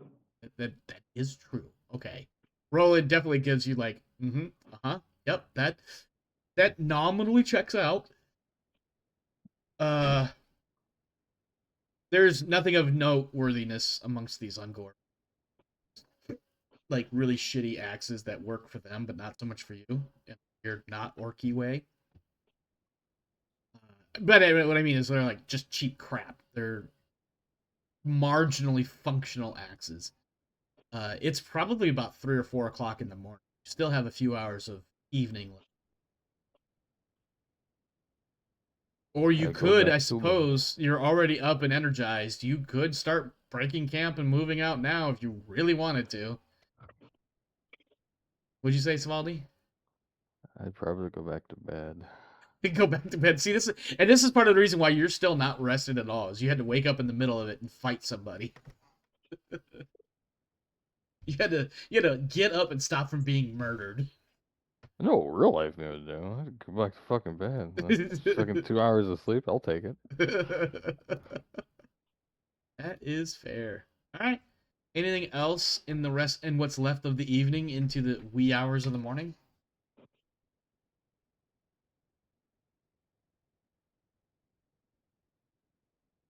Nothing I can think of.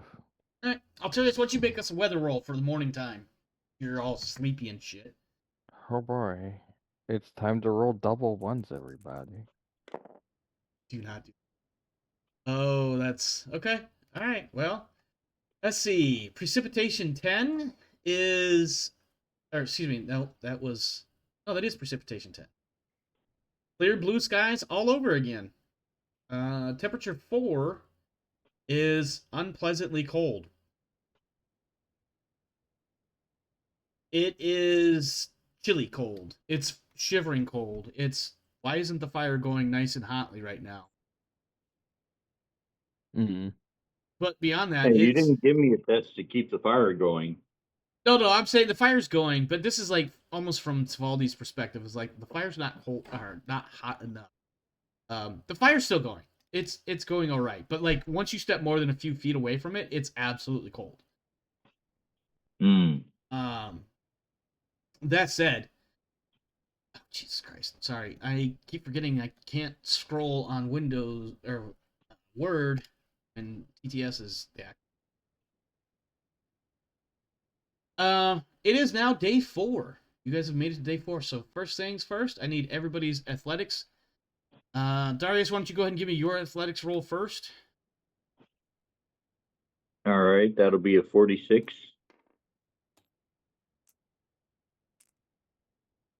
Oh, okay, cool. That's 3 success levels. And Alturios, why don't you make your athletics roll?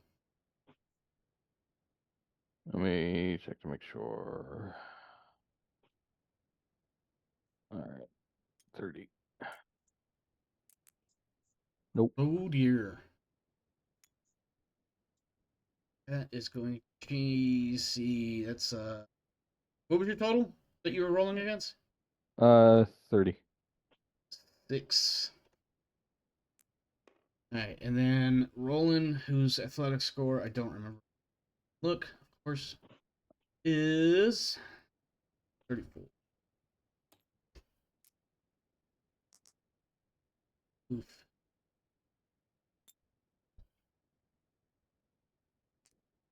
All right, and I am rolling for the fuckers that are chasing you that are not related to the ones that just died. Hey, I'll be right back. Yep, not that you guys know that.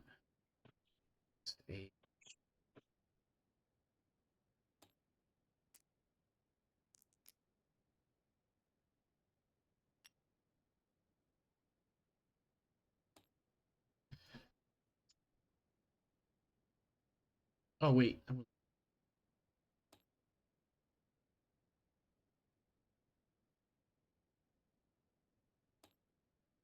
okay. Uh, now we have. What would you like to do, Svaldi? It's morning. You're groggy. You are not feeling great, and now you took a hit in the middle of the night. You probably spent a little bit of time before laying back down, bandaging it up, or at least putting something on it. Hmm. Obviously, we don't have any like critical wounds or anything like that, but you have taken damage. So, let's take a quick look at the healing rules. See if anything might have changed overnight. Oh, excuse me. Injury 172. Wounds. One wound is 8 wounds. Damage kills all your wounds. Healing on paper. Okay, healing. Healing wounds. You are considered wounded if you have lost any of your wounds. Without medical attention, you can attempt an average endurance test after a good sleep once a day. You heal wounds equal to SL plus tough bonus. For each day you spend taking easy, you also heal an extra number of toughness. More wounds in this? Well, that won't happen. So, no healing rolls for any of you because you haven't had a good night's rest yet. Since the fight, maybe on the 5th day. But you are on the morning of the 4th day. So, you've done the most basic medical care you can provide. Roland's looked over your shit and said, yep, that's a bandage that'll hold for the day, I hope. He literally says, I hope. Hmm. I'm like, cat, go away. We're not doing anything right now. Go, get out of here. I don't I'm know. back. Okay, there he is. Well, since you're both back, you have 2 units of food remaining, as you have spent 3 rations getting through the previous day. The Ungor there that chased you out of Palos Light may or may not have gotten closer in the night or in the previous day. not easy to tell at this point. You were aggressed by a couple of Ungor, although you're not entirely sure if they're part of the same crew or not. Not crew, same tribe, group, herd, whatever. Actually, I think they go by herd. Regardless, it is morning. You have some food remaining. You have probably enough firewood for the next day. Or, excuse me, for this day. It's night. Currently, the weather is cold but clear. What would you like to do?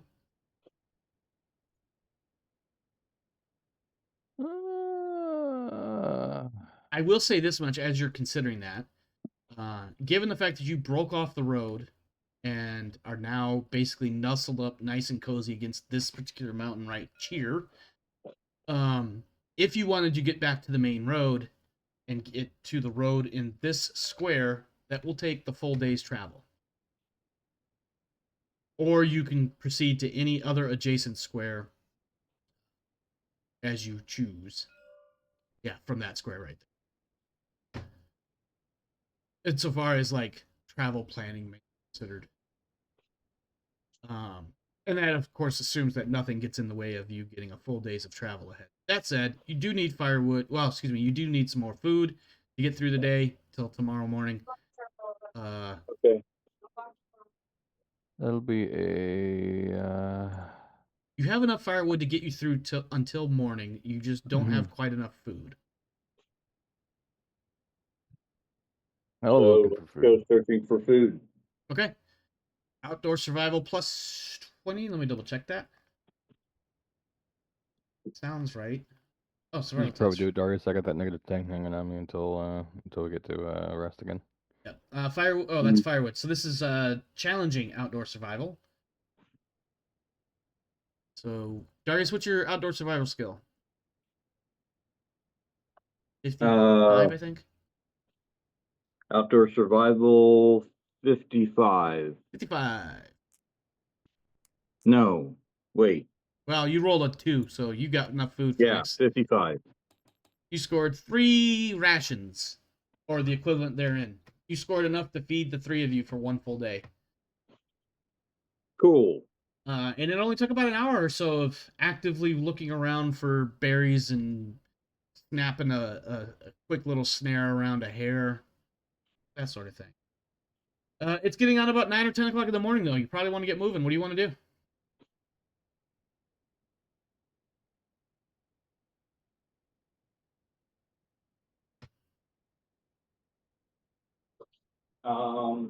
If your answer is continue moving, that's absolutely fine. I just wanted to... Yeah, continue moving. Okay. We got enough firewood. We got enough food for now. Yep. Give me Alturios, go ahead and make me that noontime weather roll. You got colder. It got really cold. Let's see what that says. Temperature roll of 2, very cold. And precipitation 4? Oh. Okay. Yeah, you guys are going to spend yet another day absolutely soaked, but worst, you're going to be very cold. Endurance And test. I'm going to try to protect myself from the rain again. All right, 67 to connect with AT&T. AT&T says hello, how are you? And a 65 to cast the spell. Yep. You stay dry for the first 3 hours. Good. You unfortunately it's really cold, like so cold. And I think what it is maybe like part of the reason why it's cold is you end up getting some big elevation changes up the side of that mountain without realizing it, and it's just cold. And it's raining. It is a heavy rain. That precipitation is a 4, so it's persistent precipitation that, while not life-threatening or damaging to the landscape, just doesn't end and results in heavily sodden clothes and greatly reduced dispositions. Oh, I love it when I put a good sentence together. Yeah, Svaldi, you are you're at the bottom of the barrel, right? It's not a happy alcohol-related barrel either. It's a rock barrel. It's a barrel of rocks. And you're at the bottom of it, and you're feeling every one of those rocks bouncing on top as you make your way through this journey. You're just like, even for someone who's from Neorn, this is like some bullshit. Because, Neorn's nice and tundra-ish, but it's woods and rolling hills, and unless you choose to go up a mountain. But if you go up a mountain, there's a plan to come back down the mountain within a day or two. You know what I mean? Here, it's just like you're in the mountains, brother. You're on a mountain right now, and it is not fucking stopping. You're soaked for the second day in a row. You've slept like shit. And Ungor axe dared break the sanctity of your skin to cause you to bleed, and now you're in pain. It's getting pretty bad for you, bro. Any thoughts you would like to add to that? No, I'm just being miserable. Just being miserable like myself, just grumbling to myself the whole way. This fucking sucks. This trip was dumb. Why did I do this?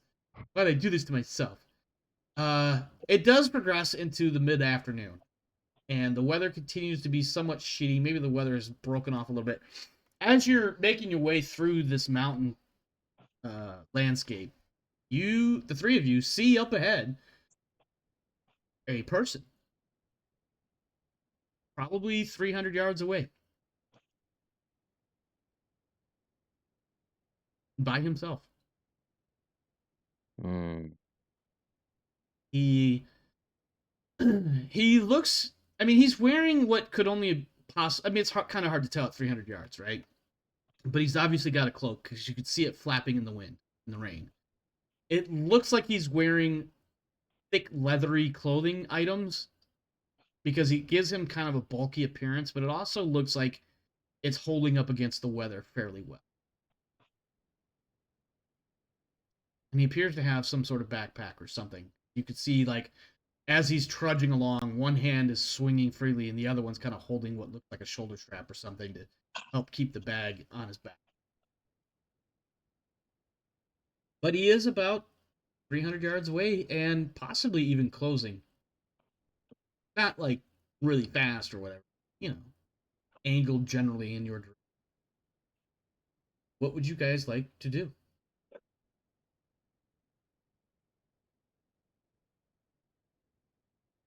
He's holding a what? A backpack. Or some other sort of container-ish thing on his back. At 300 yards, it's kind of hard to tell. But he's definitely got something on his back and he's holding it. Or holding something over his shoulder.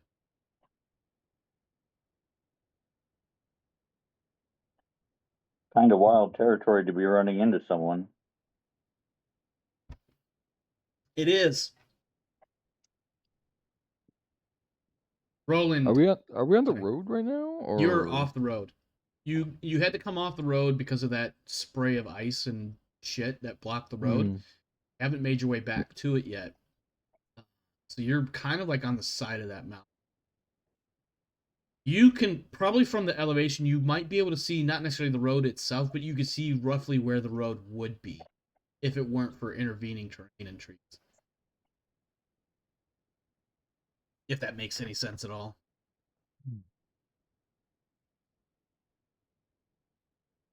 Might be a highwayman. It's only one, it looks like, and that flat open ground out there seems to be difficult to hide others unless they're laying really low. We do have the high ground. Somebody's going to make an Anakin reference here. I was thinking about it. To be clear, when Roland says we have the high ground, it's the difference of about 4 feet over 300 yards. You don't really have that much of a high ground. You could see that you're up higher, but that's about as much as you could tell.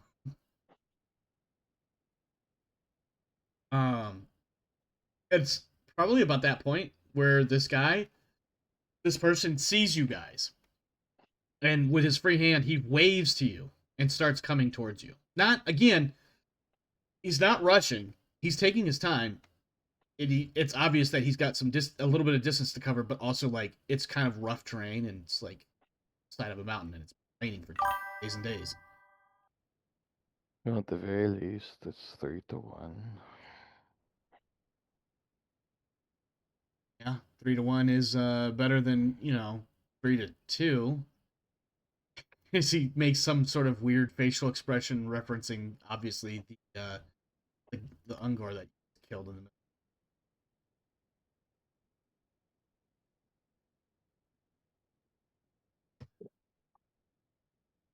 When the You're hell back. did, when the hell did I roll 100?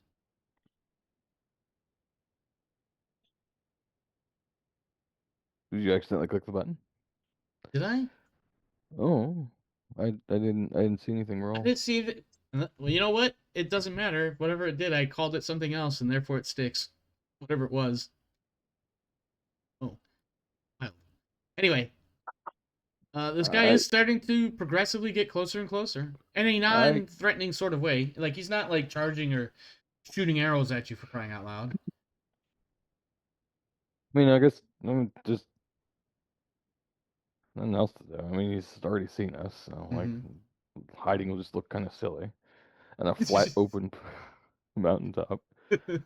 I mean, you could still, in theory, break line of sight, but you don't. I mean, that doesn't necessarily mean he won't go away. Yeah. So eventually, I guess he does come up unless you do something to prevent him. He stops. Probably half a dozen paces away. Keeping, I don't know, probably like 10 or 20 yards distance. He doesn't have any Well, we also weapons. have a horse. That's not easy to hide. Oh, I forgot about the horse actually. Yeah, so he does come up, and he's got Hang on, let me see. Let me double check my notes. He's in reasonable shape. He's an older man, probably like 40s, 50s, whatever, but still in reasonable shape.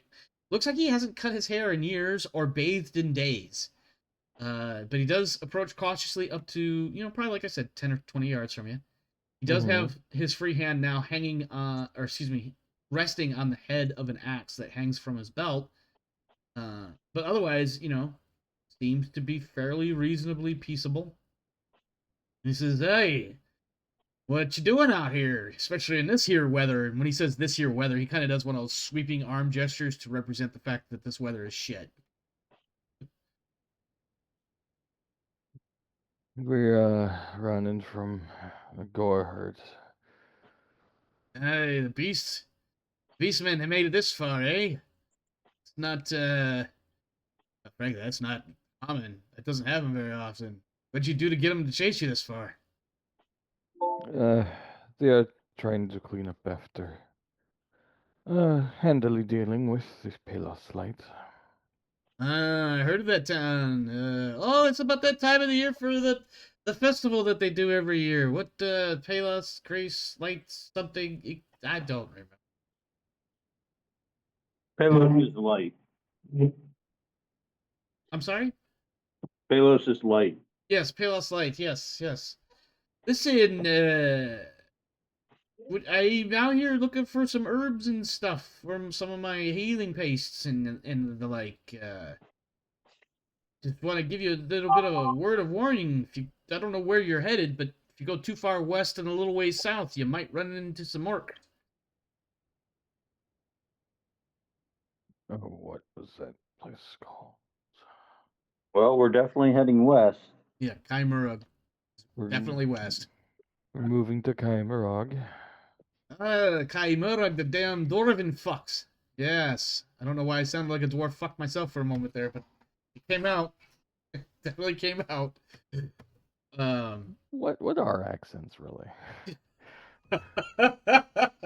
That's a great question. My name's Ethor, and he sticks his hand out. Oh no, he doesn't stick his hand out. You guys are too far apart. He wouldn't do that. He says my name is Ethor.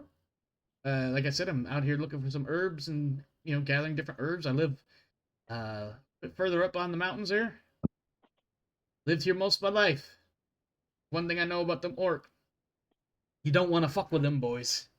They'll rip your head off and use it as a soccer ball. Not that they play soccer. Do. What's soccer? Oh, I've heard some people they call it football. I guess it depends where you live. You kick it. It's actually kind of funny. You'd think it would be called football because you kick it with your foot. You don't hit it. Oh, I guess you hit it with your. I don't know. The point is, orc down that way. He points back in a generally southwesterly direction, and he says, "If you run into them, I can't do nothing for you. Best to avoid them. Although we're fairly decently distant enough to probably not run into their ranging patrols. They from time to time they send scouts out to do, ironically, the same thing I'm doing, looking for stuff. You said you're headed to Kaimorag, though. That's several days if you follow the Grimstone Way. Is it You're, any safer on the road? What's that? Is it any safer on the road? Road is, I'll tell you, the road is known for two things. People that prey on people. That's why I'm out here by myself. Ain't nobody out here to prey on me that I can't handle. Except for the bears. And the wolves. Okay, there's actually a lot out here that I can't handle. So I just try to stay low.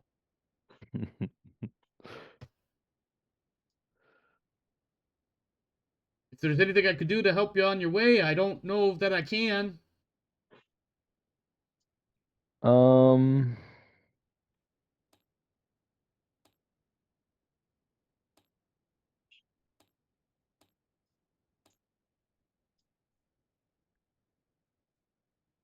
Hello.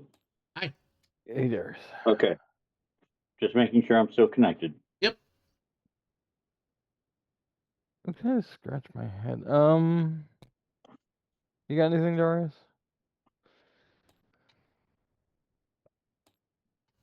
Uh, This is not a good for representation. what? This is not a Like- good representation of what an orc might look like in Warhammer Fantasy, but this is what he's saying. Orcs. There's orcs over this way.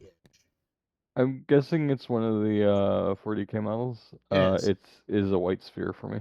Oh, that's right. I remember that now. There was a couple of you guys that had that from the Rogue Trader game. Unfortunately, that's the only orc model I have. Not the only one, but there's only a couple that I have. Same one. Sorry, but it's there more as a marker of where the area he's talking about. And his last statement or question or whatever was that, if there's anything I could do to help you, I would. I don't know what it might be. Looks like you might have more than I do.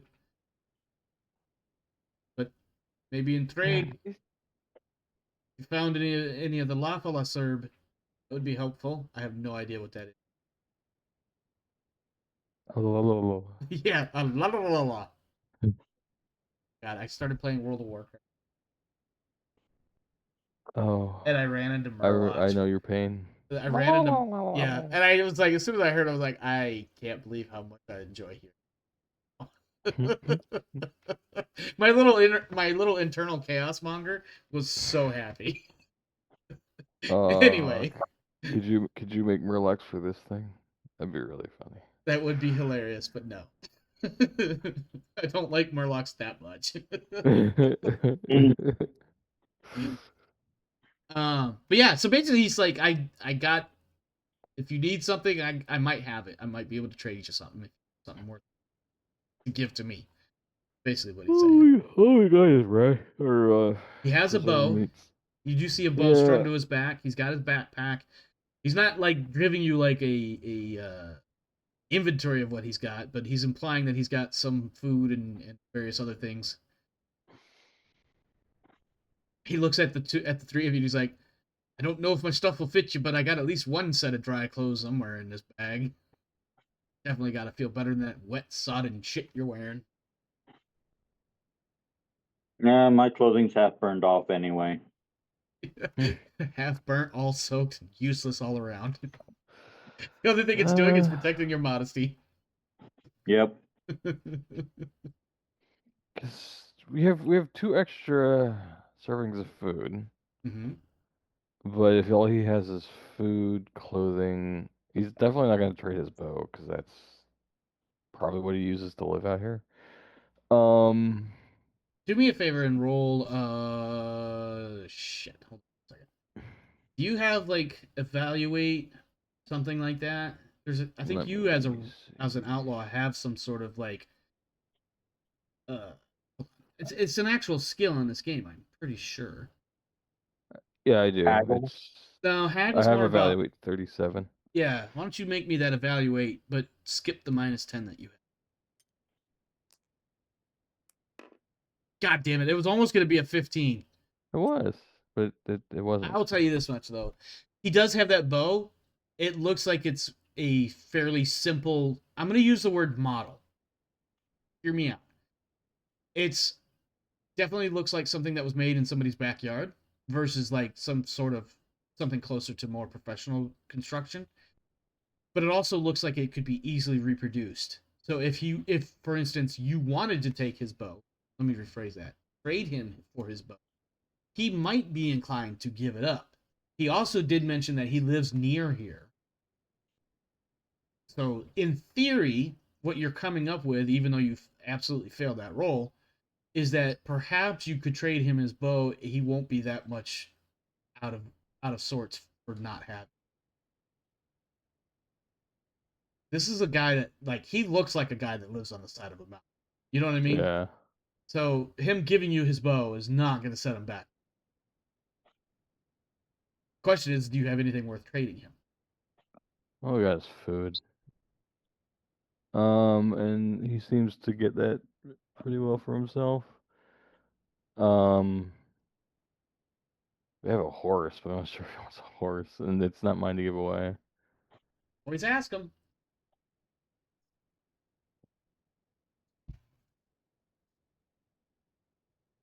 You do also have coinage, but I don't know what he'd do with that all the way out here.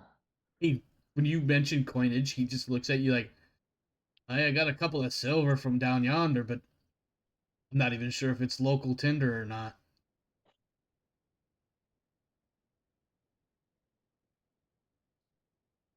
Nah, not this time. All right. I've got a couple of days worth of food. I've got some water skins. I've got a skinning knife that might make your clean kill or make your hunts a little bit cleaner. But if you're not interested, you're not interested. Nah, we don't have anything to trade. These would really be bad trades, and I'm not gonna. You've got a long way to go to get to Chimera. You got a way to catch animals. I got a bow that might help. Now suddenly I have a southern accent coming, so I don't know what to do here, guys. I'm trying. I really am. He's a shapeshifter. Kill him. He's a changeling. Let me go turn into my goo and rest in a bucket. We got there like 5 days or 5. We got 5 rations. That's 1 ration per day per person. Yeah. I'm just gonna mention we only have two things of food on us to spare. Not sure if that's worth a bow. I tell you what, make you roll for it. That was definitely not the GM saying something out of character through a character speaking in character. It's fine. What was that? Alright. You got haggle. If you have that, you can use it. Otherwise, it's just fellowship. I should have haggle. 37.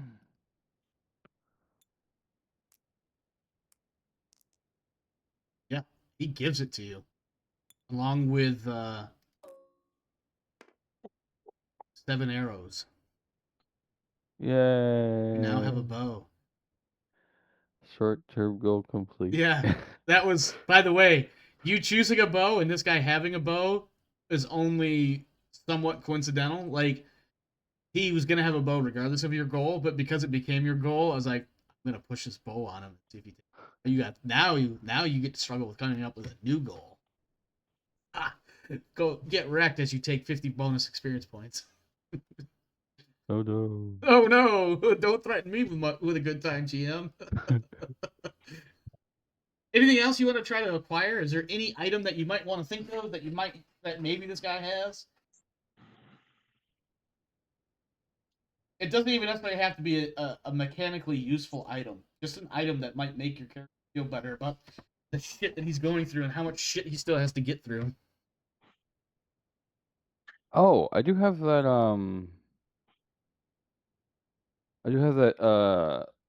oh, we did find that charm. I'm keeping it Oh, on the myself. coin with the Timora's coin. Or not Timora. Whoops. Tyen's coin. Sorry. Timora is an actual god from Dungeons and Dragons.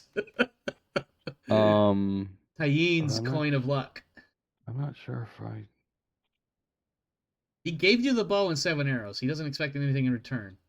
No. I mean, don't get me wrong. If you want to give it to him, you just made a lifelong friend.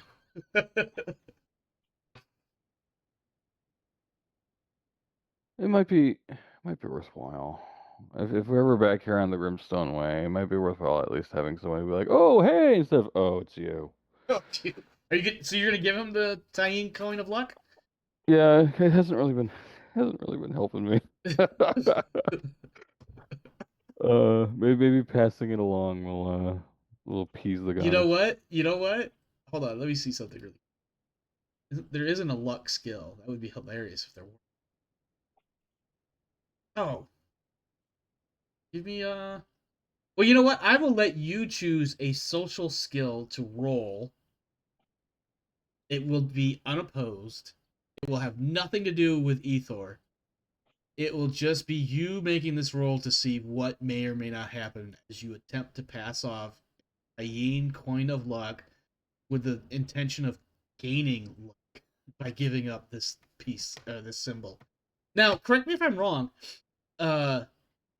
Your character in particular does follow, at the very least, the old gods, but not so much Tyene. Probably somebody more related to roguery, isn't it? Or am I wrong? I believe it was because there's a god of scouts, Yes. and I also did choose the god of luck Okay, so as Tyene as is like not necessarily a patron god of yours, but certainly one that you hold in reverence. So this, I will give you. So whatever skill you choose, let me know the target number, and perhaps Lady Tyene will shine favorably and not turn her back. this would be fitting to roll gamble. Absolutely, you are definitely making a gamble right now. So, what is your gamble score? 37. Right, you're rolling against a 47. Okay, we'll see. Ooh.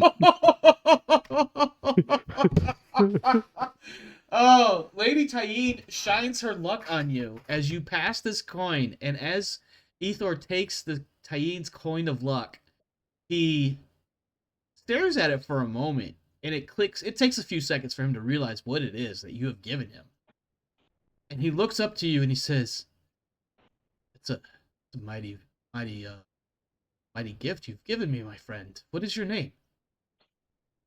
Svaldi. Svaldi. That's a Neorn name, isn't it? It is. You're a long way from home, lad. Listen, you ever find your way this way again, look for me. Look for this mountain. I will be near its crest, up around the snow line. I will give you food and shelter for as long as you need it, whenever you come by. Lady Tyene be with you, friend. Lady Luck be with you as well. You have unknowingly found a fellow Tyene worshipper. Although it may make sense that somewhere between Tyene and Neristil, the god of storms, he might have a lot of burnt offerings for those two to stay alive out here. I can imagine. A little bit of luck, a little bit of storm, just appease them both. Keep me alive, guys. All right, you've gained a bow, 7 arrows. You've given up your coin. You've got your 50 XP bonus. After you guys hang out for a little while, maybe you trade stories or something like that, and eventually he breaks off. He's like, "Well, got to go. Got to get back to my house. Got some animals to feed." Blah blah blah. Old man rambling as he wanders back off to his home. I've written in my notes +1 mountain hermit friend. Perfect, because that dude was absolutely randomly generated as rephrase that. Randomly generated encounter specifically for this session. And I love how it just has now turned into something that's a bit more of a permanent fixture in this world, is this Ethor the Mountain Man. So I'm gonna have to actually draw up some stats at some point, just in case he ever makes another appearance. And absolutely, he will be a devout follower of Lady Tyene and the Storm Lord Neristil. We are a little early, but it is time to break for camp. And with that, I have no additional content planned for the evening. So it is, like I said, it is a little bit early to end, to wrap, to start moving into the closing phase of the session. What is your new goal, though, Svaldi? Part of my notes to update. Um, I guess because they're going to be short term, so like Mhm. within like a day or two. Yeah, well, I mean, in the scope of this game, it would be within a couple days. In the scope of other games, the timeline might be a little bit open ended because it might move a bit differently. Our sessions are built around 2 to 3 days at a time, literally traveling across country. I'm gonna try to see if because whittling takes practice. If he can't um whittle some more arrows, they'd be crude, but they'd probably be good enough for hunting at least. Okay, so I'm gonna say 8 for fashion, at least 5 arrows. And when I see my notes and prep for the next episode, I will see that and I will come up with some mechanic by which you can do that. Because I think there's a craft system in the game, or at least some sort of craft skill. I think there's an artisan class. I can't imagine there's not a craft if you have basically a Yeah, it's crafting probably class. considered an advanced class, but we can make or advanced skill. I mean, but we can make. We could easily roll it up under something like, because it kind of. I mean, especially given the fact that you're going to make these extra arrows specifically to hunt things. So that absolutely. They're not going to be like war arrows, so they don't need to No, be. no, these are gonna be like sharpened sticks with a groove at one end to stick it into the bowstring, and mostly straight pieces of wood. Mm-hmm. All right. So you will take, in addition, obviously you got the 50 for the short term. Oh, what was the party goal? Party short term was acquired food and water for more than just a single day. You have just enough to get through a single day right now, so not quite there as far as that goal is concerned. Party. So that means when it comes to experience points tonight, you both get 80, and then Svaldi, you get the additional 50, of course, for completing that short-term goal. I'm looking at a total of 380. Uh, I sounds know right. it's kind of different because we get, depending on what we took during character creation, we got for XP from there, but ballpark Oops. around 300 plus. If I put this in here. Yeah, that sounds about right. I'm coming up with 260 for my character. I keep saying my character. GM piece. Yeah. It's not meant to be my character specifically. It's more of an extra dude. I'm sure you guys don't absolutely respect. It would be nice to have more players because I could see It would be, but with it just being 3, I can see why we're struggling. If there was a fourth one, it might round us out a little bit better, but yeah. we can do. Yeah, Roland is sitting at a total of 260 would not give them. I had 10 left over from last session that I didn't spend. I think he had 180 total starting or at the end of last session, and I dumped like 170 onto him because I picked up a talent and spent about 70 points in boosting his attribute. I should probably, you know what? I'm not gonna, you know what? Because he's a GMPC, I'm not gonna give him gold. He's just kind of there following along through thing. Have an extra weapon in the sorry. I was gonna say maybe just feed them the same XP we get, but like no do goals, just Yeah, to keep it simple for yourself. yeah. Um, any feedback, outro comments, Darius? Uh, kind of a short session. Yes, I admittedly I prepped 2 days of travel, and I see now when I prep for next session that I should probably do 3 days. I think a I third mean, day. Or if we got into another encounter, that might have eaten up the rest of the time. So like, Yeah, eh. but the way I have these days on the road structured, there's kind of a formula if you haven't figured it out yet. And so I'm doing, we'd have the morning session, as it were, and then we have the weather and the chase and some movement, a little bit more weather, and then whatever event for the day that I've rolled up randomly, and then basically pre-dinner, dinner time going into the evening hours for night. Kind of following a somewhat simple structure there, but I'm trying to keep it also where it's not so repetitive as well. Mm-hmm. So some of these encounters might happen at a different time in the day. Again, like I said, though, I planned for 2 days worth of travel, and I see now that maybe 3 or even possibly 4 days of travel might, just to make sure that there's sufficient content, so to speak, for the full session. Also, real quick, if you guys could look at the map here, I need to know which square. So you guys are actually in this square here. You can go into this one, this one, this one, this one. Oh, hold on. Let me get back to the stream. Obviously, theoretically, you could go into this square as well, but that would be going literally the opposite direction. Yeah, I don't think. And this one's probably not the best one to go into, but it does put you in this open area. Maybe that, I don't know. The rules were basically, if you're not on the road, it's 1 day, or excuse me, 1 square per day. If you're on the road, it's 2 squares. And technically, right And now, I'm you're not on the assuming road. it's harder to keep this counter down if we're not moving at full pace. Well, so not that I'm going to give away the secret there, but if you're on the road, there are modifiers. I just won't tell you which way those modifiers go.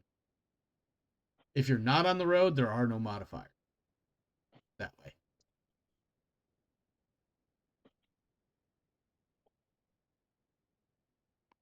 Because I take it much like in Warhammer Fantasy, beastmen tend to move faster than people do. You're on the right path of thought. I cannot say any more without giving. I think I may have. And I really don't want to have to run into orcs because we're struggling with We're two struggling with the orcs. Ungor, which again I And- want to point out the Ungor are the smaller versions of the Beastmen. I was gonna say, like, not to bring up Warhammer Fantasy again, but like, Well, this is these Warhammer two, Fantasy. these 2 units in like Total War Warhammer, absolute trash. Like, Oh, yeah, they I are. don't even bother like recruiting them because Yeah. like they're just that bad. No, in fact, the other Gore look down on them. They shit on them.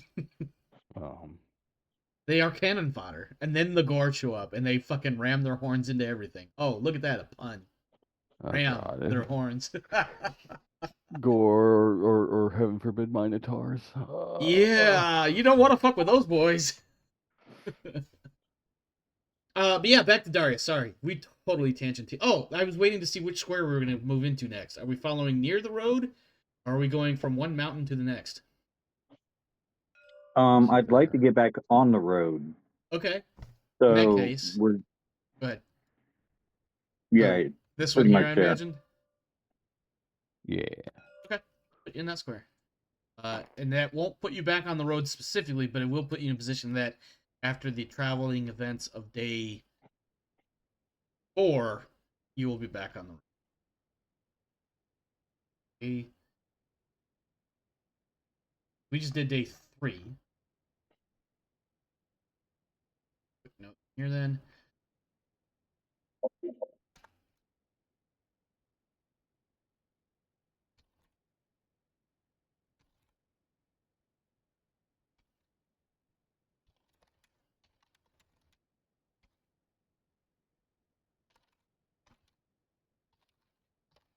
Alright, so I have, after the day's events of day 4, the party should be back on the road unless something prevents them otherwise.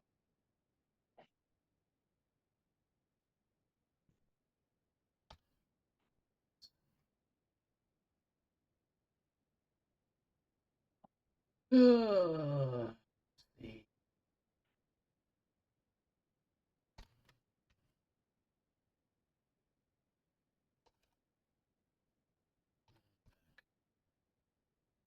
There we go. This. Alright, cool. Alright, Darius, did you have anything else? Sorry. Way off track there, but we're back now.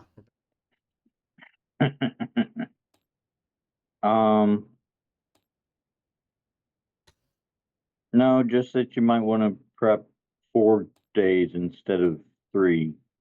Yeah, and the cool thing about prepping like that, in my opinion, is if I have stuff that doesn't get used, it makes the next prep session easier. Mhm. Exactly. Yeah, that's part of the reason why I really liked how, like, I've prepped Rogue Trader, I've prepped Alien. I mean, just some things that was just like, wow, when I have these long prep sessions, the next several prep sessions are significantly shorter until I run out of stuff. And I'm like, oh, we're back to re-prepping a whole freaking chapter again. Okay, all right. I guess I'm gonna go spend 6 hours on a single game prepping it. Yeah. Alturios, what do you got, man? Um, the combat system is familiar yet different. These advantage things seem to make the fucking combat start to snowball really quick. I think that's. Um, I think with the way the advantage works, I think that's kind of the point. You start yeah, losing it, and you're fucked. Or if you start gaining it, you're like, I'm a badass. I'm gonna rip them all apart now. Which, I mean, in a fight, right? You start off with 10 people on a side, and obviously, I've never been in too many fights like this, but like, you put 10 people in a fight on each side, and eventually, if they all keep fighting, eventually one side is going to win. If one side gets an advantage, not to make too much of a play on words here, that advantage can quickly snowball into we're steamrolling your, yeah, which is kind of what that is meant for, I think, because you can easily spend a whole fight just going back and forth between 1 and 0, 1 and 0, 1 and 0, and not really make it anywhere. But the minute you get one advantage point that stays, it's all of a sudden the tide just totally changes. The moment the one dude died and the other dude was like, "I'm out," that was it right there. That the fight ended right there. You didn't even have to kill him, and you won the fight. You know what I mean? And the yeah. advantage score reflected that I like it before too because looking at. it. But Go ahead. no, go ahead. Go ahead. It also encourages boldness. Yes. If you start winning those rolls, you flip flop the advantage counter and start adding on advantages to your team. Mm-hmm. So there's a way to come back, but you have to be bold about it. Yeah, And it also just and a seems little to bit of speed luck. up a little bit of luck. It also seems to speed up the combat, which is I know where Rogue Trader tends to grind to a halt. Um, where we will spend like in the orc cave, I think was what 6 or 7 episodes long. 6 or 7 But I episodes. mean, not for nothing though. You guys went in with 40 or 50 dudes on one side and ended up going against about 50 dudes on the other side. And the Mm-hmm. only difference there was you were encountering them as a small group yourself versus a small group of them at a time. Mm-hmm. So that one was, I mean, it was kind of intentional on my part. Not so much for the dragging it out for so many episodes, but like I had a couple of orc groups in one spot that you would initially going to run into, and as you worked your way through them, that was going to get the rest of the orcs a chance to reposition and prepare, which might be bordering on the limitations of how intelligent they're not. You know what I mean? Like Mm-hmm. it did get a bit of a bog to go through all of that, which is part of the reason why, if you haven't noticed, none of the combat situations since have been that extreme. Here, let me just throw 60 fucking orcs at you. Yeah. Well, like they're hiding in a cave, like Yeah. that should feel like a slog, and that was that It, was that it was good. yeah. I mean, I had fun Um, with it. Don't get me wrong. Here, eat this Yeah.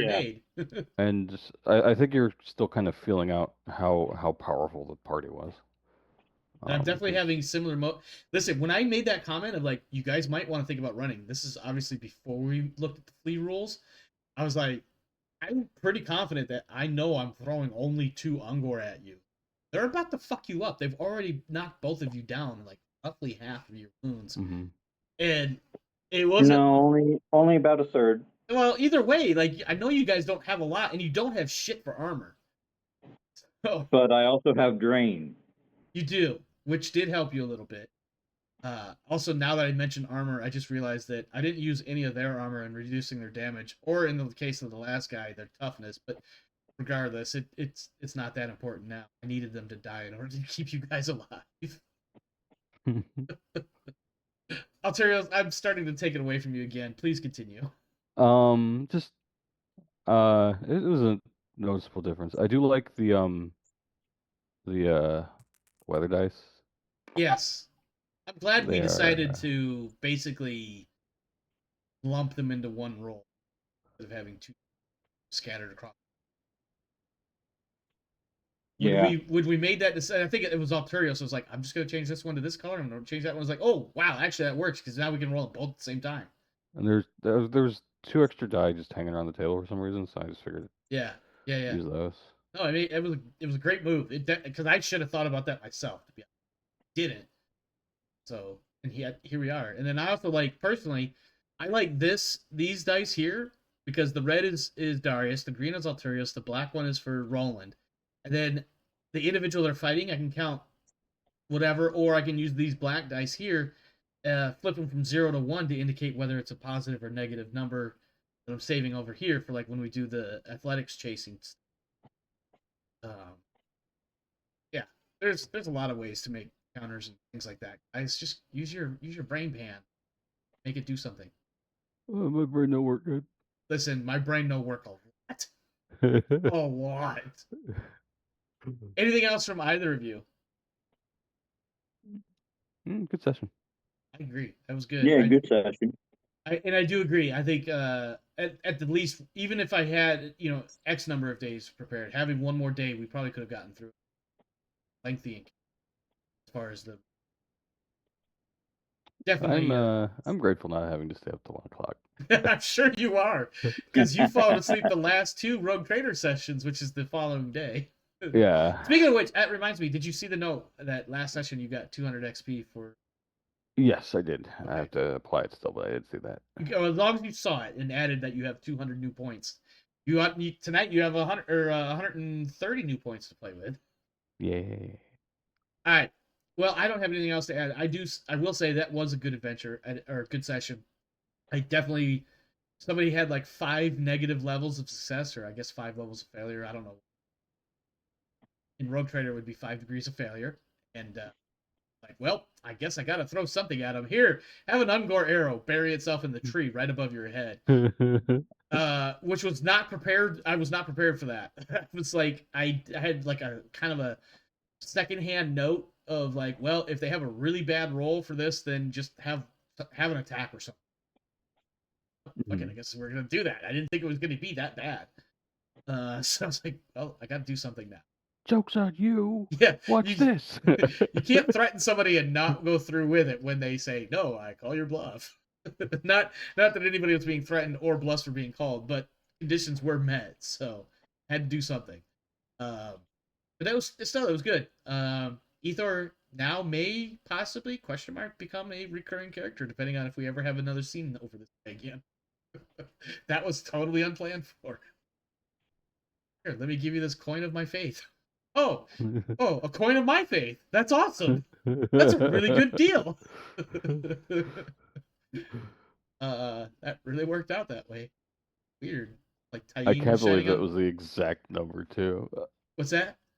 It was the exact number. I think well, that was the funny part because I love the Pendragon, Chaosium's King Arthur Pendragon role-playing system, like mechanics, and not that your skill rolls are on a 20-sided die versus a 100-sided dice. Yeah. If you roll that on a 20-sided die and you roll the exact number of your skill, so in this case, 47 times 5 is like, I don't know, 90 something. Whatever the case might be, if you rolled exactly that number, it's a critical score or a critical success or what have you. So in this case, I was like, you can't get much more on the spot on 1 out of 100 than this.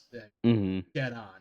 So yeah, I'm gonna give him a little extra. And I was just gonna be like, does Tyene look favorably or disfavorably on you for passing off her trinket? And because she's fickle, right? Yeah. And I could have just as easily had you roll any dice and just been like evens or odds, or any other thing with a 50-50 result, and you hit the 1 out of 50, the 50-50, and then you hit the slash. Yeah. You know what I mean? So yeah, not only does Tyene look favorably upon you, but so does this guy also. So that was a really long way to explain all. Yeah. But I really do like the Pendragon system. In fact, I've been considering running another game or two for that. But I digress. Final thoughts? Any other comments? I'm good. I just Um, asked that. Oh. Go ahead. I'm still looking for more players for this. I really would appreciate that. I can't guarantee how long we'll go past the events in Chimera, based again on the Pendragon question that I have floating around my head every day now. But that may pass. It may be supplanted by something else. I don't know. My creative energies come and go, they ebb and flow, similar to the winds of magic. So all right, that's enough rambling. I just realized I've been rambling for hours now. Let's get out of here. Thanks for stopping by, friends. Thanks for hanging out. Hope you enjoyed the show. If you did, please consider smashing all the buttons except for the one that says no. You know, like, follow, subscribe, share, whatever. Smash them, mash them all. If you really do enjoy the show and see yourself potentially being in a game like this, come hit me up on Discord. We could always add one or two more players, despite previous comments that indicate maybe we're not going to be. We have probably several sessions left at the very least, so it's Well, not. I think if we get more players, we can continue with your plan of jumping across the I see mountain. what he's doing. He's trying to play the old. If we bring more players to the table, we can force Omar into letting the game continue past. So he's trying Not that. forced. Huh? I mean, Not you'd want this to forced. kind of be jump in, jump out anyway, all right? So like Yeah. Like I said, I expected this game to kind of like on and off as you get the inspiration, as it were. Yeah.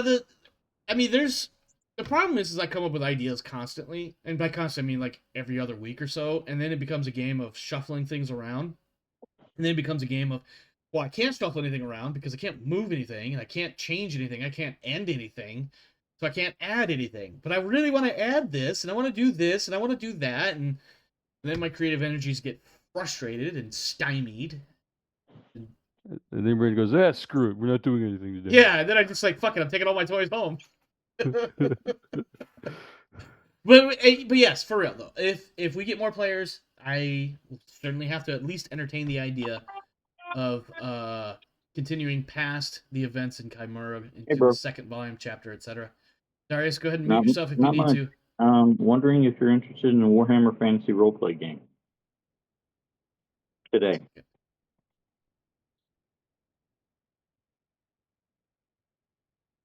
Hopefully he realizes I just because I didn't want his conversation go over the streams.